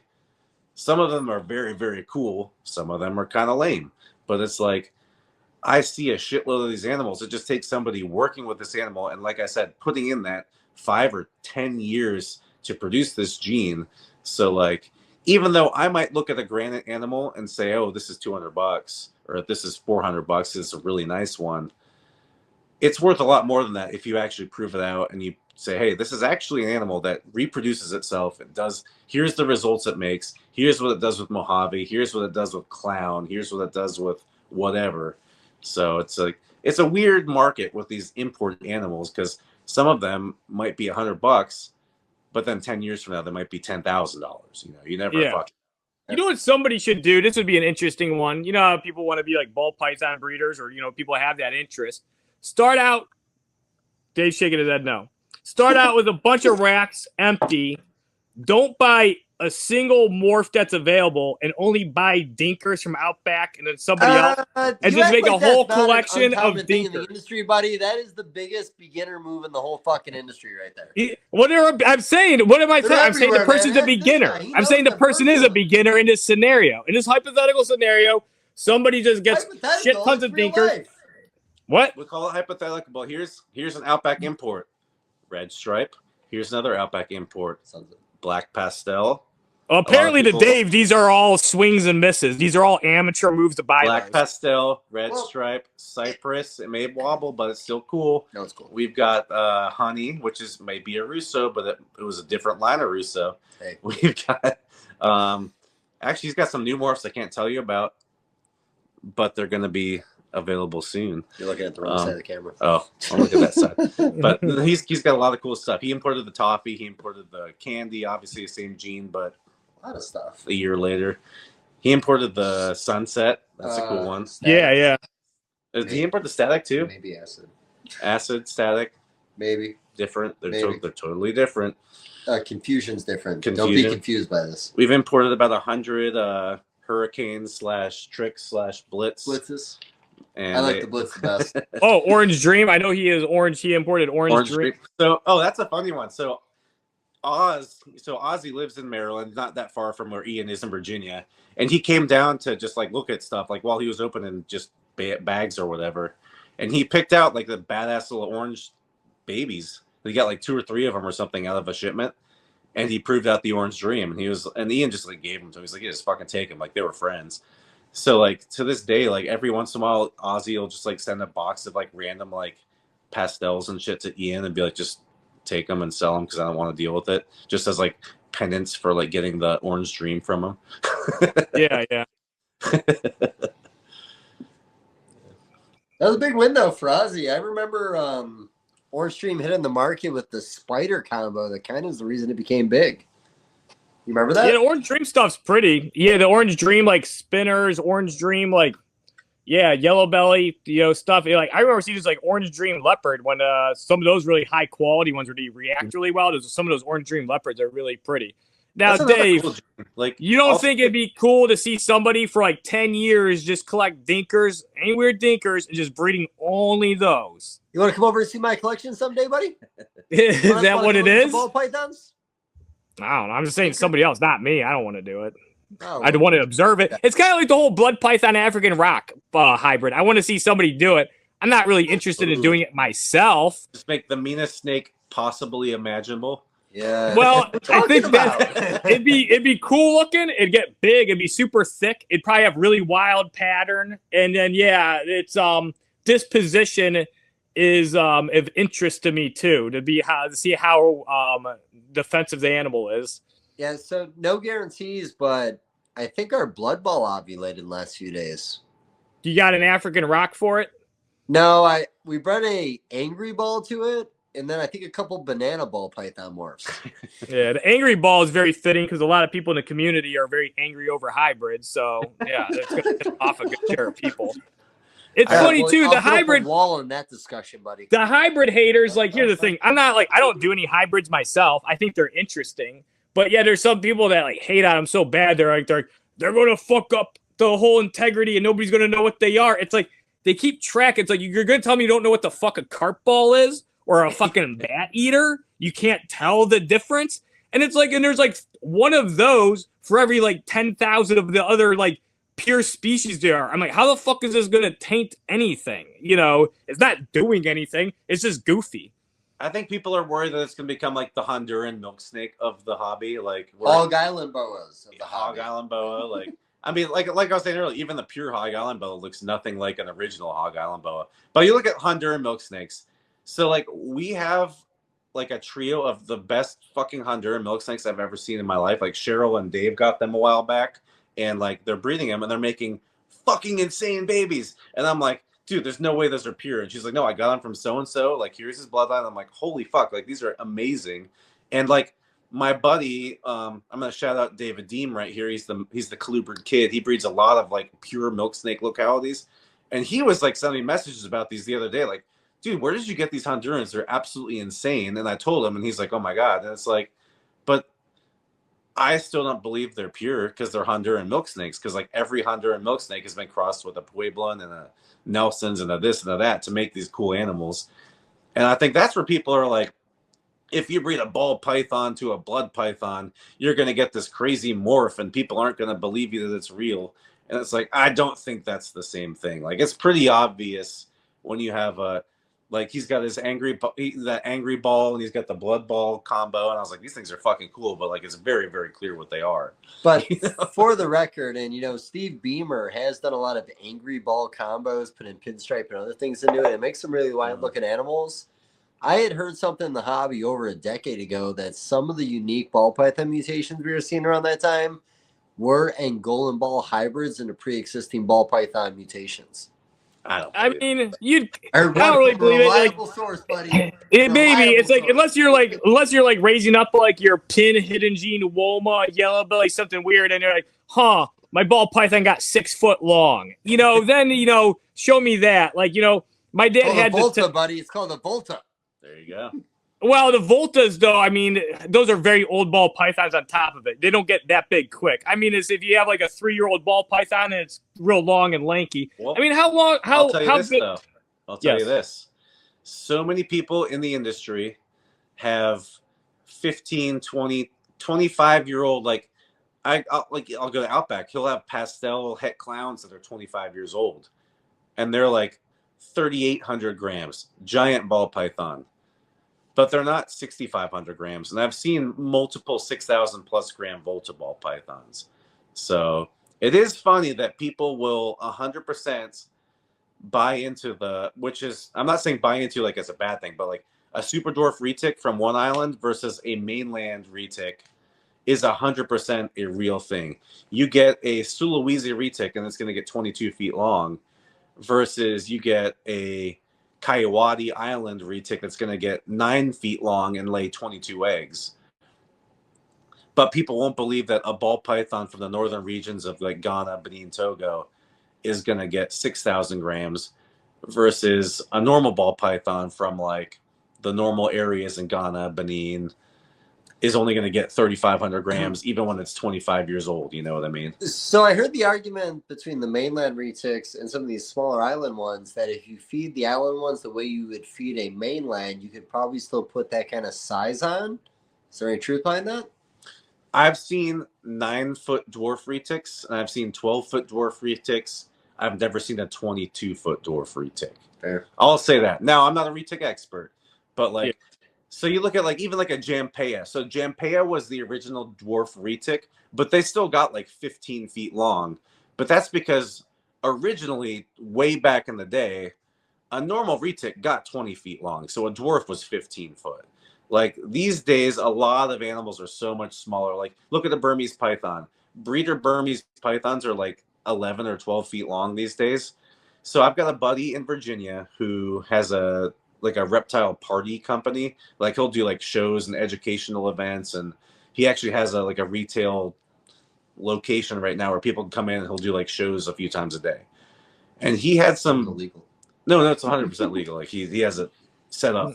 But he had a Burmese python. It actually has since died because it was like 35 fucking years old. But like probably like 5 years ago was the last time I saw it before it died. It was a male Burmese python that was imported in 1991, and it was like 22 feet long. And like, I know everybody says they've seen a 20-foot snake or a 22-foot snake, and it always ends up being like 18 or whatever. This thing, like, I put it on my shoulder, and like the top of its body was over my head. Like this was a fucking gigantic male Burmese python. Like back in the day, female? I thought only the females got really big in the Burms. They both got big. No Burms have been imported in 15, 20 years now because of the whole CITES thing and the injurious species thing. So like everything in captivity has been bred to be smaller. Like, everybody wants their animals to breed at the smallest size possible. They want it. If I can raise it to breed in 18 months and it breeds and it's 24 months old and it breeds, that's what everybody wants. So you don't see these 22-foot male Burms anymore because they just don't exist. They've all been bred smaller in captivity. So that's another weird thing that happened in this hobby. Well, I've heard people say that there's the bloodline that's in South Florida is the giant bloodline for Burms, and then a lot in captivity is the dwarf bloodline. But is that from inbreeding, or was there a section they collected from?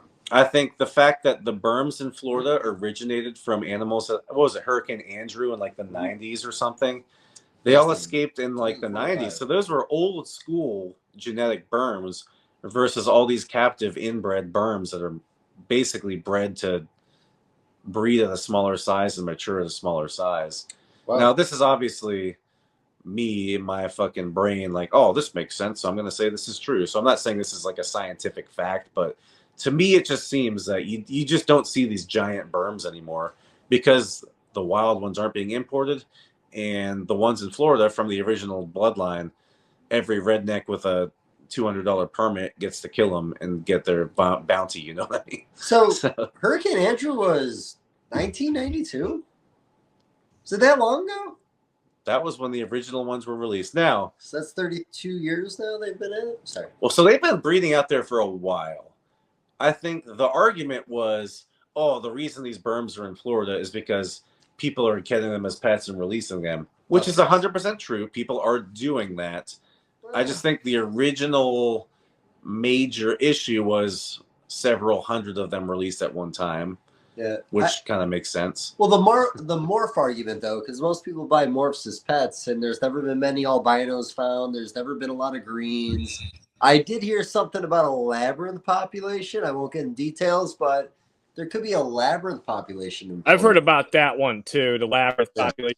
The one thing is though, like, you know, I have heard of there have been a few African rocks, but if it's people dumping pets, you know, obviously berms are sold in a, you know, higher volume, but African rocks are, you know, if I had my choice to have a berm or an African rock based on disposition, handleability, controllability, I'd go with the berm. So I could see African rocks being like more dumpable, if you want to call them that. Like, I'm like, I gotta get rid of this fucking thing.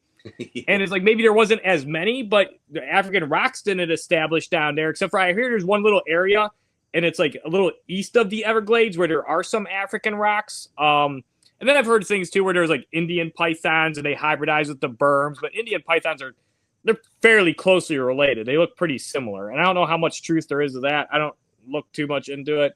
Yeah, the Indians are a lot smaller too. Like, I don't know. I just think originally a bunch of normal berms escaped. That's where the major population originally started from. Yeah. I'm sure people have contributed to it by like releasing pets or whatever, because it happens. Like, I know I'm from Pittsburgh. Like, my family's from there.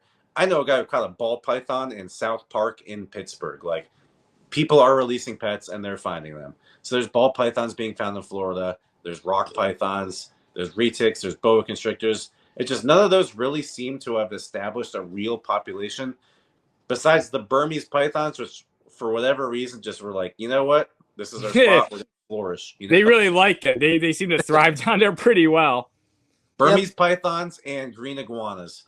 You know, it's crazy because the Burmese pythons ran into the issue in captivity where we had a big fallout because what virus was that with them?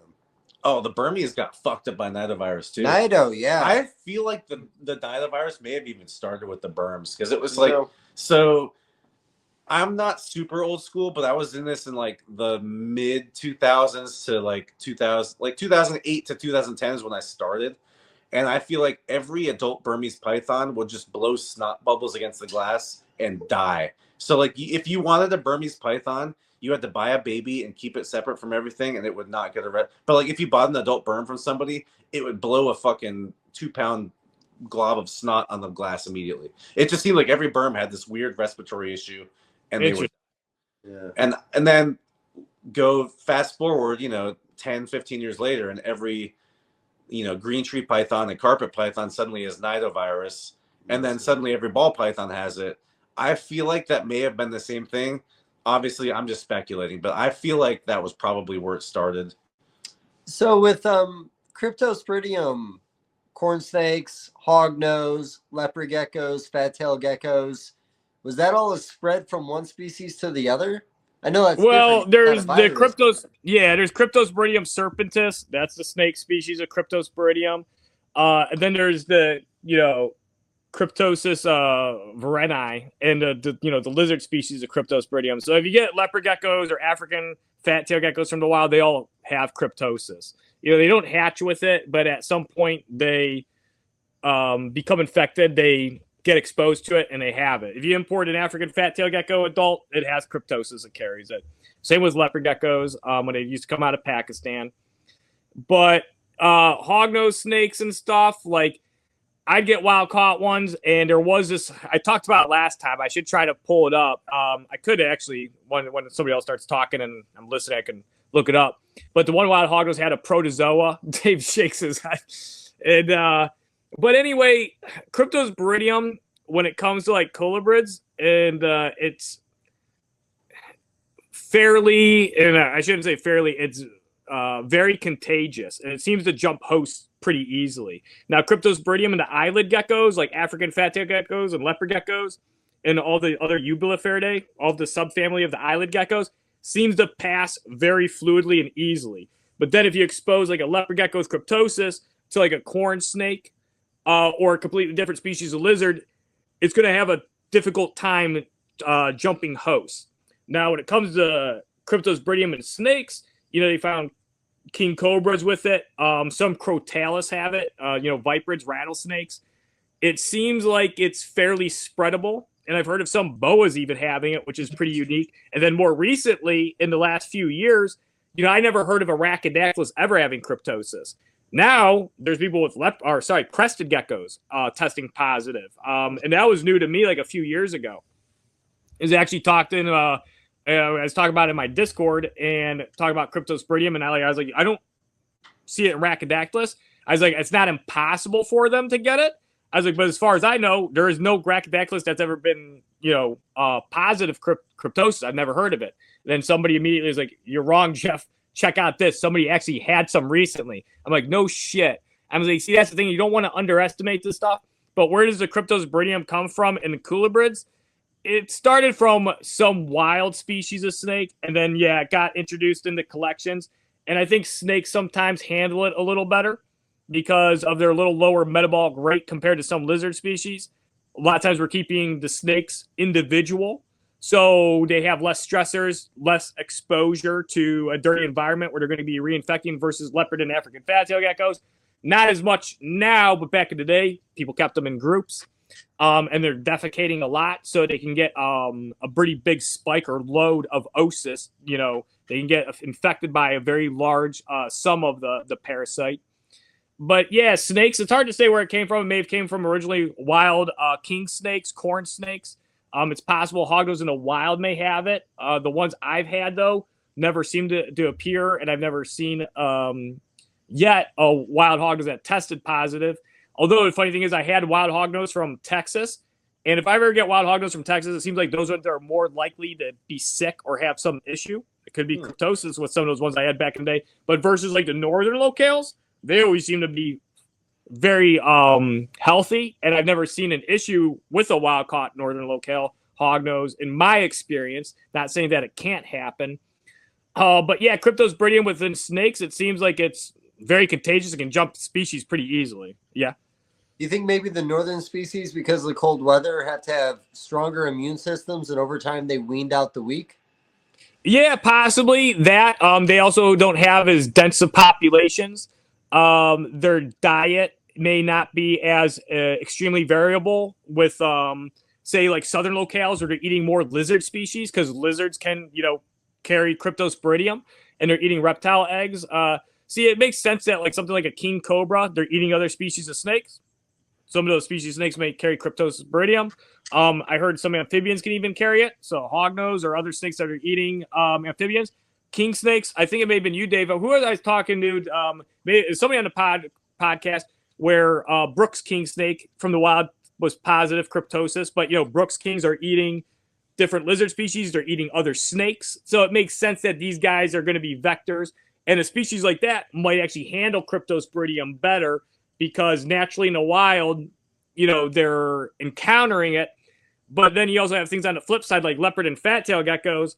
Even though they get it in the wild, they handle it well, it seems like to some degree. But shit, they also don't. Like I see plenty of wild African fat-tailed geckos if they're imported during the wrong season, and by wrong season I mean like it's like right after breeding season or during it, and so they're breaking out more versus if you get African fat-tailed geckos imported in midsummer, late summer, or fall. Furthest point from them breeding, they come in like really good. Some of them they look like captive horns, huge tails. But then if they're importing more into winter, that's the ones that like post breeding season, they haven't recovered completely. It could also be because of the cool environment, but those ones are breaking out pretty bad. But yeah, there's a lot of factors, but I'm just saying that because it's like, I've seen leopard geckos too. Like in the wild, there's this leopard gecko book, and it shows the different, species and subspecies. Like you have the Angermanu, you have the Saprensis, you have the Fuscus, and then you have these subspecies like locales that are like the Turkmenicus, the Fasciolatus, and but anyway, some of these things in the book are horrid looking. They're like, here's an Angermanu from this, and this thing is like 2 weeks out from death, and it's like you could say like, oh, you don't know for sure, but I've seen enough. I'm like, that thing has fucking cryptosis and it's debilitating it. And it makes sense. Leopard geckos and fat-tailed geckos are really prolific. And it seems like there's maybe not enough natural predators. So cryptosporidium kind of keeps their populations in check. I was like, man, if these things weren't being affected by cryptosis in the wild, how many damn more of these things would there be? Because they're already really common in the wild. But yeah, in certain snake species, it seems they handle it pretty well. Say like a king snake in the wild, it shits and it's moving on. Versus in captivity, it shits and it's being exposed to it. And if it gets even a little bit like a load of oocysts from its water bowl, like it touches poop, accidentally goes in its water, goes in its water, cruises in there, and then drinks it later, they're going to get like a high infection rate. So, do you think there's any connection to the reason why leopard geckos always shit in the same spot in captivity? Yes. And in the wild? Yeah, dude. Yeah, that's a very interesting. Yeah, I do believe that. Thanks for pointing that out. That's a very cool and smart topic. Because yeah, it's interesting because like cats, they've evolved to bury their shit and poop like away from where they're hanging out. There's other species that do that, but yeah, leopard geckos. You give them like the space and the proper enclosure. Even if you're keeping multiple ones, there are some that are a little messy, and sometimes it takes them a bit. But if you're breeding leopard geckos in a group, a lot of them, like, yeah, they all favor the same spot and they all shit in that same area. And that's definitely has to be an evolutionary adaptation to avoid being reinfected with too much cryptosis, which is going to wipe them out real fast. So, yeah, I do believe that. Yeah, I mean, a lot of like, you look at multiple different like illnesses from, wild animals where let's look at IBD, for example. That was a huge issue in 2005, 2008, 2010. Like these animals in the wild would come in with IBD and they would wreck captive populations. Like you get one IBD positive boa in your captive population and all of them would die. And nowadays, I mean, some people have entire populations of IBD positive boas that are just immune and they're fine because these are the ones in the wild that would have survived and passed on those genes that are naturally immune to that disease, where now you have a population of animals that they may get this disease, but they can survive with it. Like a lot of these wild geckos, they can survive with crypto versus whether it's a natural immunity or just a natural proclivity to go poop somewhere other than where they sleep. It's just something as simple as that. Or you have these animals in captivity where you might purchase an IBD negative boa and put it into your population of IBD positive boas, and that boa immediately dies and tests positive for IBD, and you're like, what the fuck? But it turns out like that wasn't the issue. So, I mean, I feel like this happens a lot because, you look at these Nido animals. Animals are coming in from Indonesia. They're adult green tree pythons.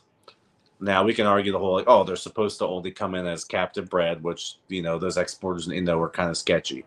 But you get these adult green tree pythons from Indonesia that are Nido positive, and that's where this Nido virus started killing everybody's green tree pythons and carpet python populations because they're captive bred animals. They're bred for color. They're bred for appearance. They're not bred for immune systems. You know what I mean? Yeah, I think a lot of it has to do with the the care too, because enclosed areas versus the wild. Yeah. So that's going to be a big one. And then too, like the leopard geckos and stuff, like it wipes out the weaker ones. So there are ones that debilitate and they don't recover during the breeding season, but it's enough to pass on some eggs to hatch out. But then you get the strong ones.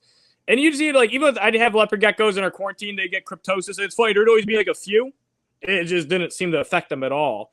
And then there was like, some of these big breeders that mass produce leopard geckos. I'll just say the name. Who cares? It was Reptiles by Mac.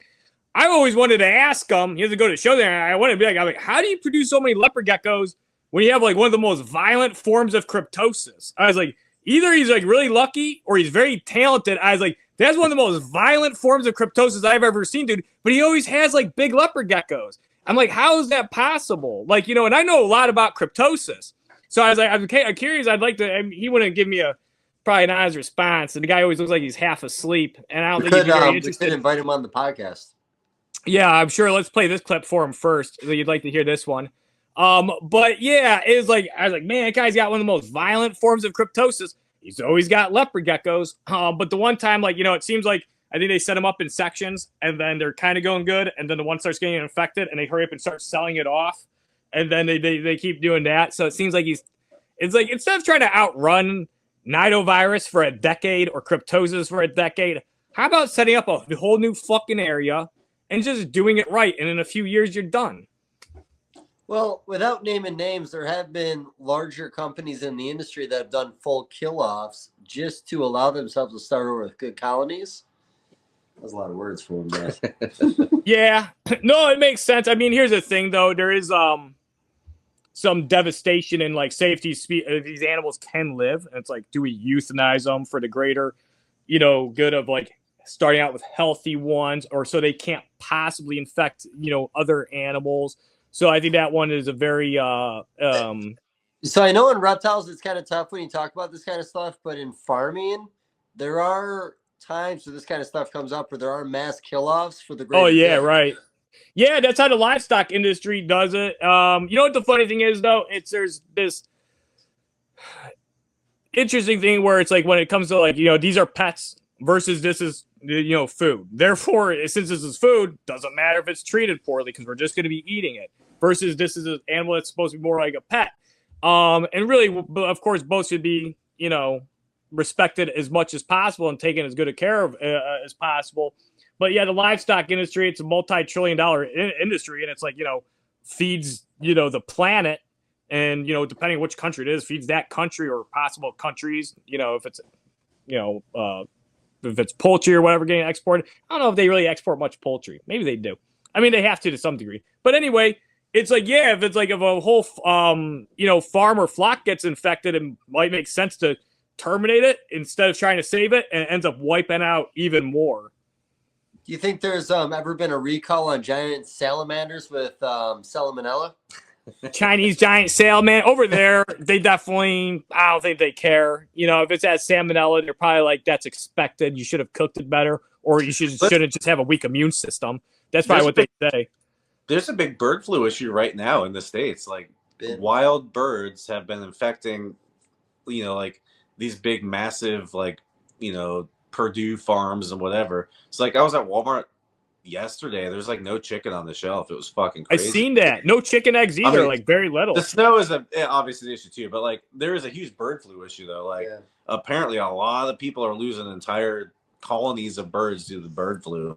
Yeah, we brought this up, but I might have sent you there was a recall of a couple of dog foods because of the bird flu.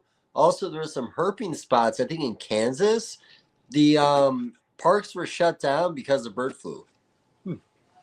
Really? Yeah. Well, I just butchered a lamb today, so I hope I don't get the bird flu from him because he's been living with some birds. Yeah, we're gonna eat it in like 20 minutes. Oh yeah, it's gonna be good. Oh, that's not... lamb. Yeah. Well, I say lamb. He was like 3 years old. He's a sheep. But real sad. I made a meme about that guy one time. Do you raise yeah, I see you and Cheryl have some, like you have like the what are they, rheas? What was that one bird you have? We've got emus, yeah, the big emus, yeah, emus, not rheas, yeah, emus. We just got our first emu egg of the year just a few days ago. They're cool. They're like these big giant like green eggs, like look like a dragon egg. Have you cooked one yet? Not yet. So the thing with them is it's like imagine you have a hog nose lay eggs, and it's like, okay, this egg could be $1,000 or it could be $100. It's like, well, I'm not going to cook it. No, So I'm not going to cook that one. We haven't tried it Not yet. this. Now, if we ever have an emu like break a leg or something where it's just like it's terminal, like we're going to eat it. But at the current point, we haven't done anything yet because the potential income from this animal is worth a lot more than the meat or whatever. Yeah. Or I like hear an it tastes emu like chicken. tastes like It's chicken. a red That makes meat. sense. That makes No, sense. it's How a big red is meat. an No, emu? emu. So a lot of people don't realize emu is a red meat. So similar to like wild duck or wild goose.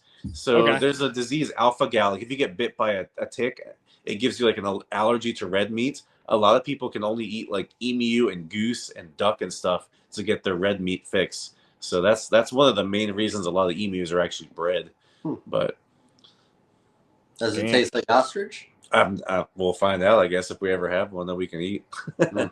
But I mean, it does go back to the previous conversation, though. It's like we're in the pet industry. We have animals that are sick. They're nidopositive or they're crypto sensitive or whatever. And we're in the meat industry. It's very, very common to just cull animals. Like cull. The word cull is like a bad word in the reptile industry. Like, can you imagine if you posted on Facebook that you hatched a clutch of ball pythons and you culled all the normals? People would lose their minds. But if you hatch or if you breed a bunch of ducks or rats or whatever and you cull the unfavorable genetics, that's just how it goes. Like, it's weird. Yeah, rabbit breeders do it, and they're Yeah. breeding like nice rabbits, or these are show rabbits, or we call these Yep. other ones. And sometimes I was like, oh, maybe they like sold them off, or and they're just like, and they're like, no, those things got killed. I was like, oh, Yeah. yeah. It's crazy that our industry favors people like I was talking earlier about how like we're producing animals based on color rather than like immune systems. Like, look at all the animals that people like force feed the shit out of because they never eat, and they get this animal that never wanted to eat because it was a really cool morph, and then they breed it, and then the babies don't want to eat. And like, there's multiple morphs, so like, I'm not going to say them by name because I know the people who produce them, but like, the morph itself is just a shitty animal. Like, they don't want to eat, they don't want to grow up, like, they're just bad. But because we're unnaturally selecting these animals for physical characteristics versus survivability characteristics, like when I'm selling these import ball pythons, people are like, how do you get it to eat? And I'm like, it's an import ball python, they eat. Like, these wild animals, they are built to eat. They're the only ones that survive and breed are the ones that eat. Your captive bred ball pythons are bullshit. They don't want to eat, they want to be pretty. You know what I mean? Like, it's just crazy the difference between like natural selection versus our selection tends to favor weaker animals because we might force feed an animal, or an animal that's prone to sickness, we'll give it a bunch of antibiotics and then we'll still breed it. You know what I mean? Yeah. Not only that, like people that feed rats to ball pythons, and they have a ball python that's beautiful and won't eat, they'll try African soffers, they'll try mice, they might force feed. People put a bigger effort in if there's a worth in the animal, and honestly, it's probably a weaker animal that wasn't meant to be in the first place. Well, I know ball pythons. I mean, I don't know much about ball pythons. I know the basics. Oh, you know a lot about ball pythons, asshole. Okay. Anyway, I had this one that I got from this guy. It had one of those feeding charts with it, on postcards and shit. And is a pie. That's called autism. He had autism. He had that, and it was a mess. This thing, like, there's mice, African soffers, mice, African African I meant the soffers. breeder. Yeah, no. Yeah, I know that. I know you meant the person. I didn't think you were diagnosing the ball python with autism. Maybe that's a new morph you get to work on there if you pick out a I'd be Dinker. willing to go that far if you want that. You want the autism ball? Yeah, go ahead. Yeah, I want to see it. Autism, the puzzle piece. What is that? The puzzle? Oh, Is Sean Bradley autistic? No. I have to edit this. I love you, Sean. I love you, Sean. I love you, Sean. You gotta edit I love this. you too, buddy. Fuck. Is that a heart? Oh, it looks like a butt cheek. There you go. Yeah. Oh, Yeah. I gotta drop the thumbs. I've never done this before. You're making a butt cheek. Yeah, I thought it was a butt cheek. Yeah. All right. So this ball python I had, it bred for me, and after it bred, it had a ravenous appetite, because that's how a lot of ball pythons are. Like, once they breed, like, you'd have one that's really picky, and some of them will blast frozen thawed rats afterwards because they're like desperate. Yeah, and but this ball python I got at first, it wouldn't eat anything, and then somebody told me, they're like, I was like, it won't take African soffers, does not give a shit about a mouse. They're like, give it gerbils, it'll eat gerbils. I was like, really? Happened to have gerbils at the next reptile show. Surprisingly, only like $1 each. I don't know what the fuck the lady was doing, but I was like, I'll buy all your gerbils. There's like 8 of them. I got home, this ball python, man, I tried, again, African soffers, mice for about 3 months. I dropped the gerbil in there. I'm not even kidding. I'm not even exaggerating. As soon as it hit the paper, the ball python grabbed it. It knew what it was immediately. And just the day before, it wouldn't touch an African soft fur. Yeah, that ball python sounds bougie as fuck, buddy. Yeah. And so anyway, the funny thing is that's when I bred the green pastel mahogany too. And I made a mahogany green pastel het pied. And this was like a long time ago. I remember that. I think I was living with you when you did that. Dude, this was like so long ago. This was like school. It was real old school. Like when I put it up for sale is when the ball python market was like, well, it is like this same year. Everybody's like, ball pythons are going under. They're not worth anything. You're going to make $0. You're losing your house. So every and year. So, hey, you remember that time you got that DG female for nothing and then you sold it for over $3,000 after sitting on it for like 4 years? Yeah, I sat on it for 3 years, like gold, and it went up. Like I got the thing for essentially like $800 in trade value, and I sold it for $3,600. And not only that, after I sold it, I had 2 other people message me, and then one guy was like, "Is it for sure sold?" I'm like, "Yeah." The guy gave me a deposit, and he goes, "If you refund them right now, I'll give you like $400 more for it." I'm like, Jesus Christ, man! Everybody wants this. It was a pastel, supposedly het red xanthic. Yeah, I was like, as it looked different, so I was like, I think it is het red. I was like, but no promises. I didn't produce the damn thing. So it was a pastel DG het red xanthic female that was like 1,400 grams that I never bred. It was just sitting in a rack. And I got it for like $800 in trade value, like 3-4 years before. I probably had it for like maybe Dave's right. Maybe it's up to 4 years. I think it's only like 3 years though. But anyway, yeah. And then when I bred that mahogany green pastel to the pied female, I didn't get many eggs, but I did hatch out like one mahogany green pastel het pied female. And, I had all the ball python people negativity around me. Like, you'll never sell that thing. You're worthless. You're a piece of shit. I don't care if that ball python lays gold. It's worth nothing. Dave pretty much told me that too. I think that was me. I think I told you all that. Yeah, Dave's like, he goes, I'll trade you like an albino het pied and a pied pos het albino for that piece of shit. I think it was a hot dog. He goes, I'll help you out. He goes, I'll help you out and take that off your hands. So I was like, let me try selling it. And I put it up on King Snake, and it had an overwhelming amount of animals on there, which at the time, now it would actually be considered barely any, because there's like 50 pages. And I'm like, man, 50 pages. Nowadays, that's like nothing. So I put it up there, I think for like $900. And this is like, dude, like 10 years ago, like literally 10 years ago, it sold within 2 hours. Then I had 2 more people message me and be like, dude, do you have any more of those? I'm like, nah, it's my only one. And they're like, if you get more, I'll buy them.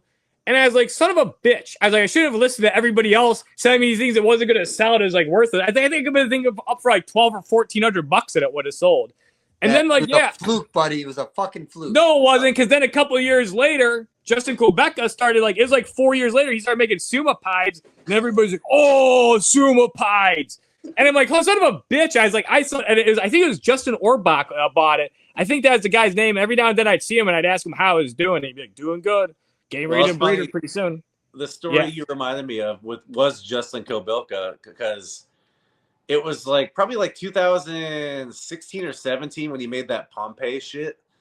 And I woke up in the morning, I logged into the Outback like sales like website, and it was like, you have like 25 sales this morning. I was like, what the fuck? Like, we'll usually get like, a good day I might get 15 sales, 8 sales, 12 sales, whatever.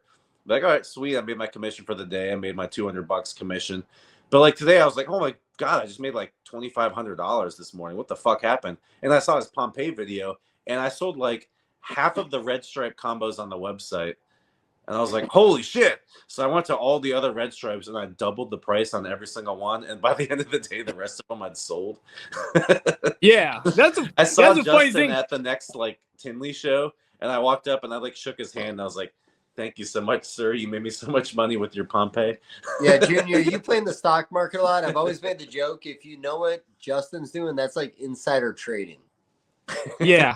Well, when I did the mahogany green pastel times the pied, that was because I liked Sumas a lot. I thought a Suma pied might be pretty interesting looking. So when I did that pairing, it was probably right around the same time when he was doing pairings to make his initial projects, but I never carried on with it because, like, I only had like a couple ball pythons. After that pied female laid like her 5 eggs, I ended up selling her, and I sold the other pieds, and I made money on them. And then I kept a DG and like a couple other things. And then I ended up, Well, I bred that mahogany green pastel pied like one more time, and I got a few like mahoganies from it, and you know, I made a little bit of money, but it was just fun to do. I mean, I like ball pythons. I'm not like heavy into it, or never was. The most I ever had at one time was like 8. That's like the most ball pythons I've ever had is like 8. That all came in the same trade deal, right? 2 separate trade deals with that similar dude. Like, he's a nice guy. And he'd always offer, I was like, man, I can't do ball pythons. And he'd always end up making me like a trade offer where I ended up with these nice ball pythons. And he's like, because he's like, here's the thing, man. He goes, I got a bunch of cool breeding projects. He goes, but I'm not allowed to buy anything. He goes, but I can trade. I was like, okay. And so, yeah, then like the DG trade was like right at the almost perfect timing. I mean, it's perfect enough.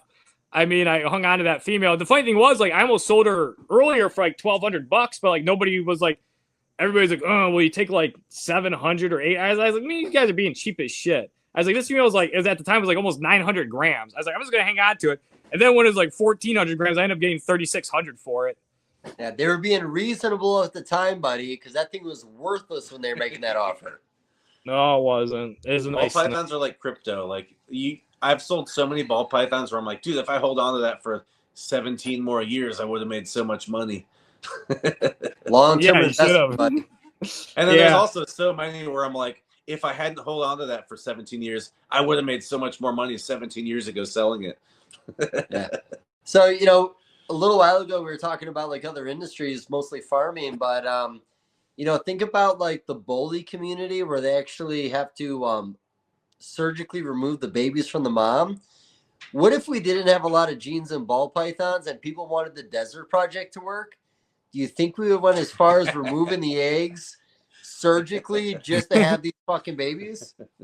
I heard I thought those were always infertile too. That they weren't able to lay. Fertile as fuck, they were man. fertile. They can't pass the eggs. Yeah, the females, they just get egg bound and die. The males can produce more deserts all day long. Yeah. You're right. Females, Okay. Yeah. I heard the females got egg bound and died, but I heard they were not fertile. But obviously, no. That's called being. They're only fertile infertile because they're unable to lay them. Okay, so they're fertilized. So the bully comparison was perfect. Yeah, you're right. So basically, they like 3 hours. Yeah. Okay. All right. So basically, you got to find somebody that breeds bullies and also likes ball pythons and introduce them to that. They'll rave about it. They'll be, this is awesome. This is the best morph. No, I think I can't wait to have a C-section to make a super. Oh, I'm not saying that out loud. What are you gonna say? I want to hear it now. Doesn't matter, man. Nothing. Yeah, I can make a reference, but that's too obvious. What I was gonna say though, now I've lost all track of whatever. Fuck, I don't even know what we're talking about. bullies, C-sections, the desert gene. Oh, the desert gene. That's it. Yeah. No, so you remember the Ball Street Journal? It's a funny name. I remember the name Ball Street Journal. Yeah. So that was one of the things along the line, or along the route of Justin Quebec over the years, is he had the Ball Street Journal. He did raise a desert female for I think like 6 or 8 years at one point and bred her. Oh, I remember you telling me that. Yeah. And she got egg bound, and he took her in. They got surgically removed, and essentially, the oviduct didn't have an opening to pass the eggs. Yeah. Oh, yeah. I remember you telling me about that. Yeah. So that's the defect of that mutation that causes the female's oviducts to be, not properly formed. Yeah, that makes sense. Like it has a physical deformation that causes the color to change. It would make sense that there might be another physical deformation, like a spider ball python, where its inner ear or whatever is just fucked up, where they're all twisting and turning.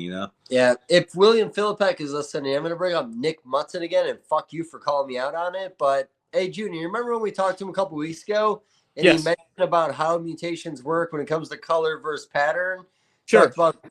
You remember that? Yeah, well, I already know to the degree, like, these mutations affect cell migration pathways and protein pathways, and they inevitably make this weird mutate. But yeah, what were you gonna say? I want you to explain that better because I want to remember it this time. Okay. Well, these mutations, because I remember cell migration, buddy. Start with cell migration. Start from the beginning, work your way around.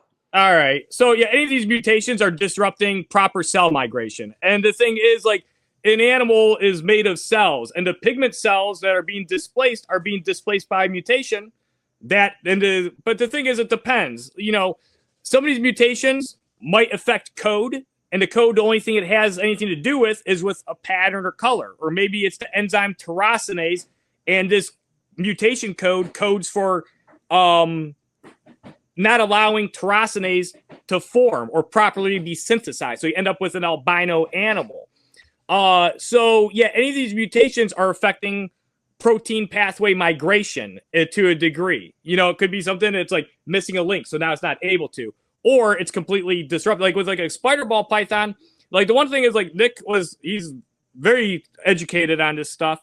There was things like, I'm not saying he was like wrong. I just don't think he went into as much detail, because there's certain things like an albino mutation, or, you know, like an axanthic is like pretty simple. Like an albino, like a T-neg, the melanin is just essentially turned off. Like they don't have, you know, proper tyrosinase function to produce melanin.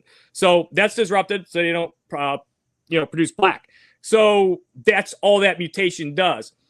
And so the mutation, like he was talking about, like a mutation is just a mutation. All these other variabilities that you see in them are polygenic. So if you see an albino that's very bright versus very dull, it's not because the gene is any different, the mutation, it's because of the polygenics behind the animal, the lineage. This one is just a prettier ball python, or higher contrast, more black, more gold. That's why it's prettier. Well, but then you look at something like... The reason I brought that up was he mentioned with pattern mutations that typically it'll send cells to different areas because it's already scrambled up. And that's why in pattern mutations, you have like the jag that's wobbly in carpets, the spider that's wobbly in ball pythons, and so yeah, Enigma leopard gecko. Well, it makes sense, because the thing is, like, it's, well, basically what you're seeing is the malfunction in the mutation and the results of what it does. Which, I mean, I'm just stating the obvious at that point. But what I'm trying to say is, like, say like the Enigma leopard gecko is a good example of what Nick was talking about, and I mentioned it to him because, like, an Enigma leopard gecko, they're very speckled and their color and patterns very distorted and very shattered. But some of them have really bad neurological issues, and it's a percentage. Some are, you know, there's a spectrum to it. Some are really severe, some aren't as severe. Same like spider ball python. Some are severe, some aren't as severe. And the ones that aren't as severe, it just means the cells that are contributing to that animal's equilibrium, whatever it is, could be inner ear bone, skull structure, or just the animal's central nervous system. The ones that aren't behaving as bad as the other ones, it means those cells migrated more properly. And so that's also an example too of, like, okay, these cells are, like, you could look at it like this. Like, let's say it's like a mutation that like splits up your marbles, and your marbles make up the pattern and color.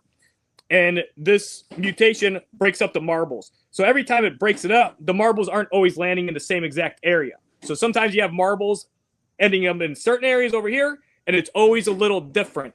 And that's going to also be akin to the animal's, the issue that's causing this equilibrium disorder. So if you look at Enigma leopard gecko, you can actually physically see it, not with just the neuro issue, in the actual animal, the pigment cells. Sometimes you'll get ones with all white tails. That's not polygenics that are making this big rapid change, especially when you're bringing it to a really high speckled leopard gecko, and you have all these different ones across the board, and you're like, oh, wow, this one has almost a white tail. This one's really speckled. And it's because the cell migration is being really disrupted, and the cell migration that it ends up disrupting is mostly pattern and pigment, but it's also disrupting some cell migration that makes up the animal's central nervous system. And you talked about that too. It's like, as all animals, you know, once the egg becomes fertilized and they start developing, the first thing that forms is the central nervous system, the neural crest. And that's where the cells come out of. And so it makes sense that if there's going to be a disruption, it's going to possibly upset the central nervous system. So then you're going to have, you know, that's going to possibly, you know, be linked to this animal's equilibrium. So that's why you have these ones with equilibrium disorders that are varying, and those ones that have these equilibrium disorders, these genetic mutations that affect pattern color. Usually their pattern color is pretty crazy. It can be real speckled, real blown out, and pretty highly variable. And you see it with spiders. Some have really high white sides, some don't have as much, and the pattern's pretty crazy on them. You know, beautiful animal, but yeah, it's interesting. But what were you say about William Philippek? What was the? Well, just since we had like 2 podcasts in a row with Dick Mutton, he's claiming that I'm riding his dick, and I just don't think that's the case. I just think that he's relevant in my mind. I like bringing him up. Yeah, Nick is really educated and a little smart, but well, then I say like he's very smart. He's like to have him on again. Like I don't know him really. Like that's the first time I ever talked to him. You know, I'm not that Second big. time for me, buddy. What? Second time? Yeah, Second time I'm not ever. like I'm not real. You know, into the Python community. You could tell that from the last podcast too, or somebody pointed it out because I said Borneo blood, and they're like, "There's no blood pythons on Borneos." I'm like, "Oh Jesus Christ, short tail. Sorry, short tail python." Yeah, I was like, yeah, you didn't pull that one out of blow. I'd love to be that kind of blood python guy. I should be a blood python dude. And when I have my Borneos and my Sumatran short tails and my mainland bloods, somebody, do you have any Borneo bloods? I'm like, a Borneo blood? What is that? I never heard of this in my life. What are you talking about? The pedantry in this industry. Yeah, it's like I don't know what you're talking about. A Borneo blood that doesn't even make any sense. Are you telling me somebody bred a Borneo short-tailed python to a blood python? I don't understand what you're trying to say. So anyway, but no, I get it. It's funny. I don't really. I like to be critiqued on that stuff because I do want to say the right information. But yeah. We'll have to get William and Nick Mutton on, and you and me, and then we're going to try to find out if Dave really is riding Nick Mutton's mutton or if he's not. Oh. We're about to eat some mutton in about 20 minutes here. Oh, yeah. Coincidence. Yeah.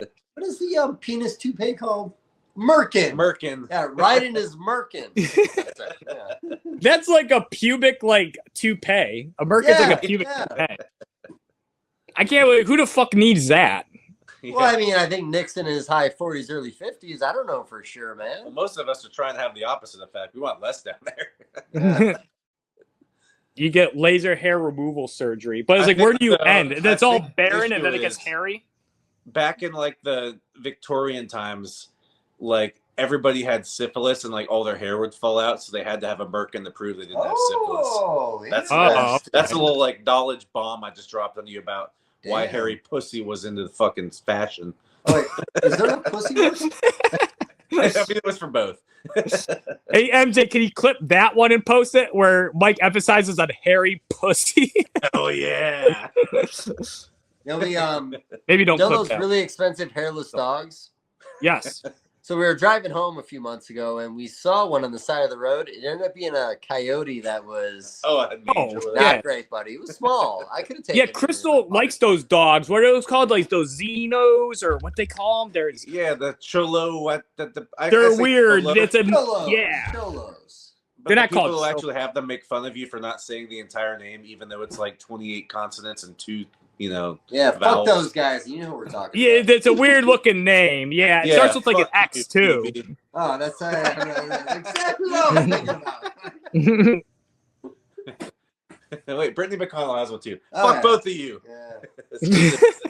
What a bitch dog. Just casting shade on everybody for no reason on this podcast today. Well, then we're just elitist, and that's all it's called. Yeah, exactly. Yeah, look at me being. My dogs have fur. Oh shit! I've already got bed bugs today. I don't even know for sure. Oh Jesus! That's the name of the dog. It's a Zolo. It's Kuntly. I don't know how you pronounce that. Is there an apostrophe?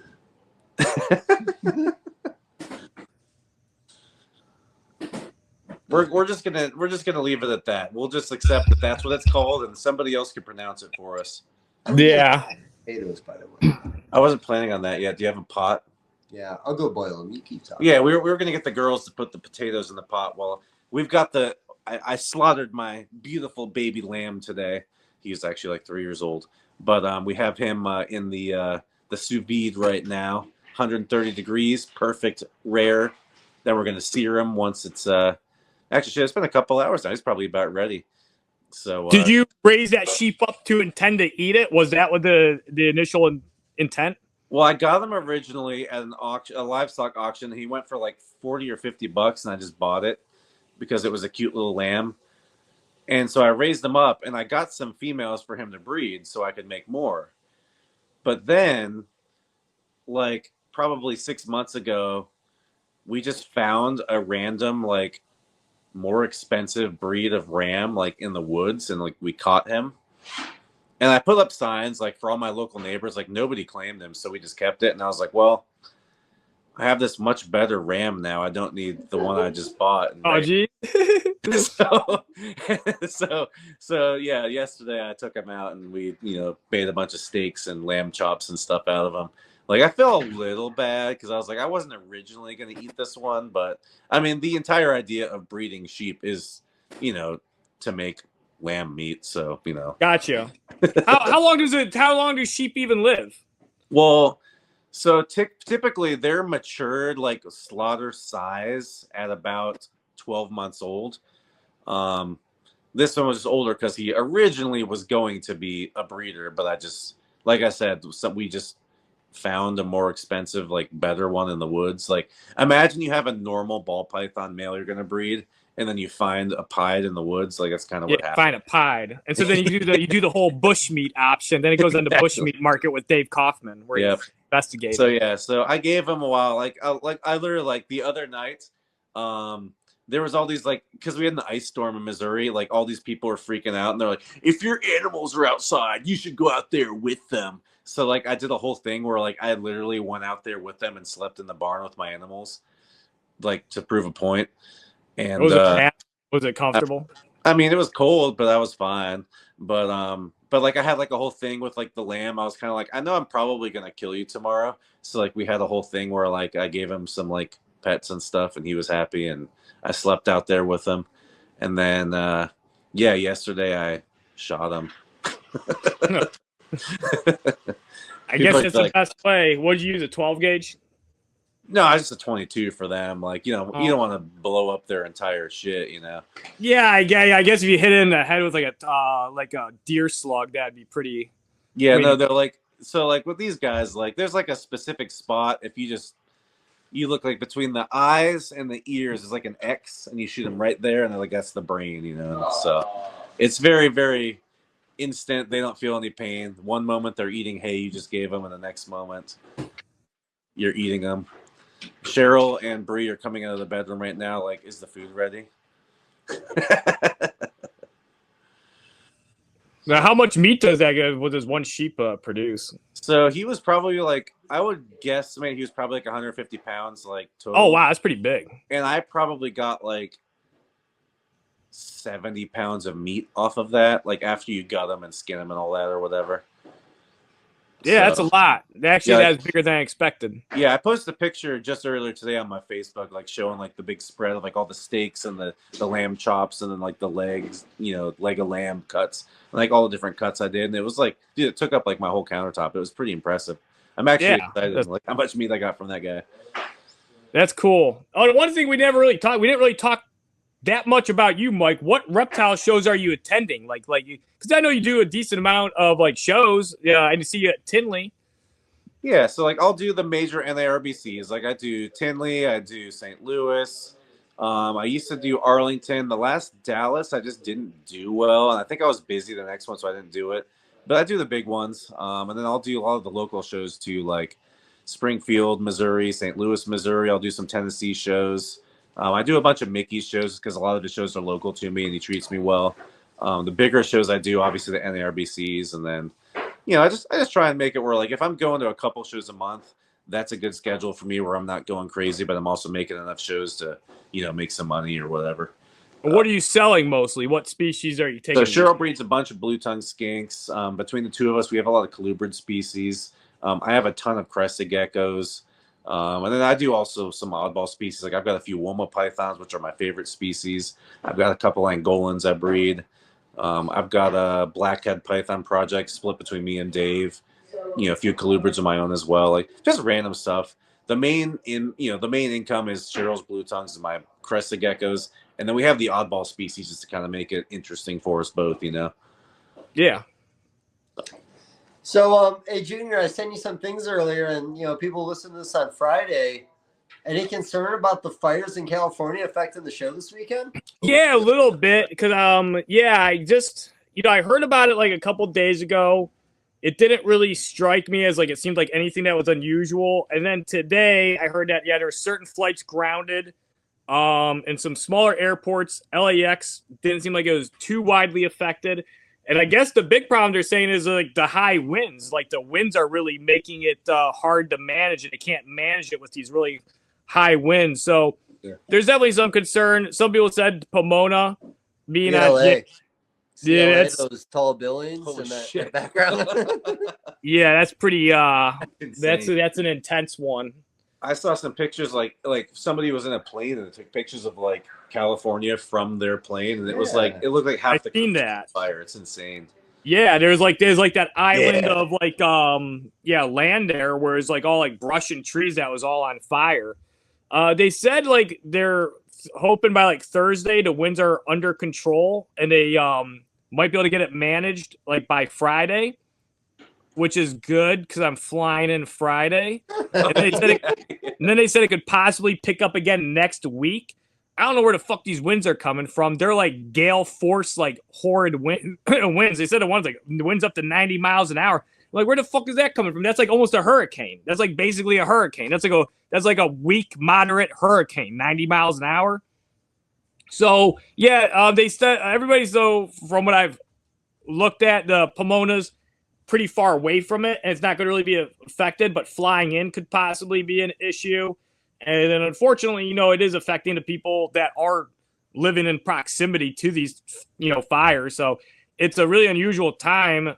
MJ was telling me about it. He goes, well, there's a lot of like foliage and for the past few years where there was a lot of rain. So there's like all this extra brush and foliage that came in, and now it's dry again. Something ignited it. And then, unfortunately, these high winds are exacerbating the situation.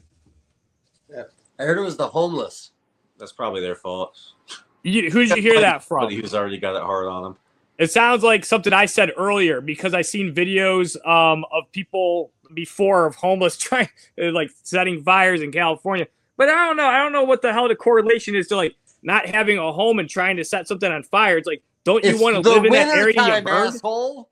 What? Yeah, it's wintertime. It's got to be at least 63 degrees. Oh, I see what you're saying. That they set they yeah, it's not even that cold out there. Buddy. So you're saying that they started a hobo fire. The hobo fire got out of control and ignited this whole area? Maybe. I once heard someone flick a cigarette out the window and burn half of California down. I think it's a tweaker, and their crack pipe was really hot, and they threw it in the brush. Oh, no, I don't think so. I heard it was Rodney King. Oh, Jesus. Oh, my God. Did we just peak? I think we peaked. Who started the who started the California fires? Fire this time? Well, dude, there was one like a couple years ago that was like an arson fire started it though. It was, yeah. It was like, and the one was like a homeless person that committed like arson. Yeah, they were intentionally trying to start a fire. And then they burnt half of Santa Monica. They're probably doing it for anti-hobo propaganda. Awareness. Oh, no, that's not going to bring you like positive awareness. Because if I'm like about to give somebody like $5 out of the street, I'm like, you're not one of the guys that set that fire, were you? Because then that's going to take away the $5. Yeah, just dangle out there and then pull it back. That's how you get a snake to eat that's like delicate. You put the pinky in its mouth and you pull it back so it hooks into its mouth. Oh. There you go. Once it's hooked into the teeth, you can't spit it out as easy. Well, I guess they don't know yet, but they have to have like an arson expert go on the scene and try to figure it out. Every now and then, though, they find out, like they have like, hey, this is where it started and this is what we believe would happen. So I wish it had stopped happening. It's pretty insane. It's like, doesn't look very good. Yeah, it's not the best forest fire I've ever seen. No, it's the best ones are the ones that are put out immediately. Yeah, it's the lack of they don't do control. I don't know if they don't at all, but I know controlled burns are an issue in California. Like they just don't do them. Maybe I think it's all just forest management's just kind of shit show there. I have heard it's a big management issue as a part of it. I don't know anything about it, so I'm not going to be one of these like boomers on Facebook and be like, it's the liberals, they're not managing the forest right. Because it's like, I don't know how to manage the forest either. But can I say the J word on here? No, I can't. Which one? I can't do it. What, the one you have tattooed on your chest? Yeah, Yeah. those guys. Yeah. Yeah, but Dave, I you hear, belong I to hear the all this on group. Facebook, oh, it's like they're not managing the forest right, and I'm like, yeah, that's probably it. But I know absolutely nothing about forestry or management, so like I feel like my opinion is invalid as well. I think I Sure. heard that Native American crying that one time. Well, they have Yeah. they have forest fires, like, and like, the prairies used to get burned too when they get like dry, or there's like a buildup of just dry like grasslands and trees. And yeah, then there's those burns kind of manage the prairie, these natural occurring fires. So yeah, and there's not too many controlled burns anymore. So that makes sense that, yeah, if these things aren't being managed. List goes 100% full circle because the eastern indigo snakes live in those areas where those burns go through Florida, southern Florida, Georgia, whatever. And that's their primary habitat is those burn zones. Yeah, so it's kind of like burned pine savanna. Yeah. Yeah. I might have brought up in a podcast with you one time, but our mutual friend Eric Erb in Cleveland was in a Zoom call with people talking about conservation, controlled burns, and everybody was kind of making their point about what we had to worry about. And then Eric was like, what about reptile migration during these burns? And they had never even considered it. Oh, yeah. I mean, the funny thing is, like, when they do controlled burns for these small habitats for plains hognose, they did like the one they found afterwards, like a couple, like, looks like they got burned to death, unfortunately, which is like, that seems like, it wasn't many. I think it was like 2. But I'm pretty surprised that the hognose weren't able to escape since they are really good at burrowing. But yeah, I mean, when they do the controlled burns, it benefits their habitat a lot, because some of these habitats, these little isolated populations, if they don't do controlled burns, it just starts turning into trees and it gets a little too choked out and the prairie kind of starts to disappear. It makes sense too. It's like why hognose snakes, you kind of find them living in pockets, and they're living in these pockets where it's like, a healthy, prairie. And as soon as it starts turning into woods, I mean, yeah, they could still live in like oak savannas, where there's some wooded, habitat. But yeah, they kind of need like, the grasslands and the plains, kind of like Mike's saying, it's like the indigos. Most snakes you're finding are in more vacant areas. They're not in densely wooded areas. And there's a lot of species like that. But yeah, a lot of it seems like when it comes to like prairie habitat or any habitat that does get some natural occurring burns, that they are healthy for the, the fauna that lives there. Yeah. Sand doesn't burn. I heard the one crazy saliva on us. Sorry. Really? Yeah, I seen something was going on over there. I heard like this one was like blows my mind. Let me know if you ever heard of this one. And I think I looked it up online. I still don't want to accept it, but I guess it is true that some of these burns, like even like in like Montana, where it's cold and snowy during the winter, that these burns are the same burns that happened for the previous season, but some of the like fire goes down into the root systems of certain plants, and it kind of like slowly burns as small embers, and then in the summertime it's sometimes comes back to the surface. That like doesn't really make sense to me. Sounds like anime or something, buddy. I don't think we're on the same page. That sounds made up as fuck. It's what somebody told me. Like, I'm gonna try to look. I don't believe that just hangs out in the root system of a tree. Yeah, all winter. Yeah, I don't know. Yeah, it sounds like bullshit, buddy. I don't know where that. Yeah, don't spread misinformation. Yeah, but Missouri, I said I heard it. I didn't say it was fact. I didn't say it's fact. I even said I was even skeptical of it. I was like, it doesn't even make sense. Yeah, you sounded doubtful the whole way through, but you had a lot of details. So yeah, good details that people told me, and I'm repeating them. Stop talking to those people. I know that like trees will burn through the roots, but I don't know how long that lasts. If it's like days or weeks or supposedly from these people months, and then it reemerges like a fucking groundhog coming out of brumation, and then restarts the same bullshit all over again the next year. So do Borneo earless water monitors shoot little bits of fire out of their mouth when it gets down to the root system? Yeah, that's how it starts. That's how they devastate the forest there, so they can plant more. What are they doing? Palm oil there? Palm oil, yeah. Do we really need more palm? I guess we need more palm oil. Well, I mean, if you're gonna have a beard, you need palm oil. If you want to eat Frito-Lays, just saying. What's more important to you? Borneo earless monitors or delicious Frito-Lays chips? Probably water monitors, the Borneo earless water monitors. I don't really eat the Fritos much, or with SpaghettiOs. Dave's jail snack hack. I do So like you get Fritos and your I really SpaghettiOs. hope there's no palm oil in SpaghettiOs. That would make me sad. Yeah, because the Fritos have enough in it. You don't need it in the SpaghettiOs. You ready to call it, Junior? Yeah, We're at hold on, let me dinner. get this one real quick. Go. Oh, it says the AI response at search. Under certain conditions, fires can smolder in tree roots or debris piles or remain dormant through the winter. With the warming and drying, the subsequent spring, the subterranean fire can re-erupt to the surface and start burning again. And this Sounds is like AI has the same sources as you do. it and is I call possible bullshit, for buddy. embers from a fire to survive within a root system for months and re-emerge into summer, particularly in the case of a root fire, they call it, where the roots, Yeah. where the So I fire got my smolders reptile mic from underground. my rat colony. I trust ChatGPT. This is Google AI, so this one's pretty good. Yeah, definitely wouldn't trust it. Yeah.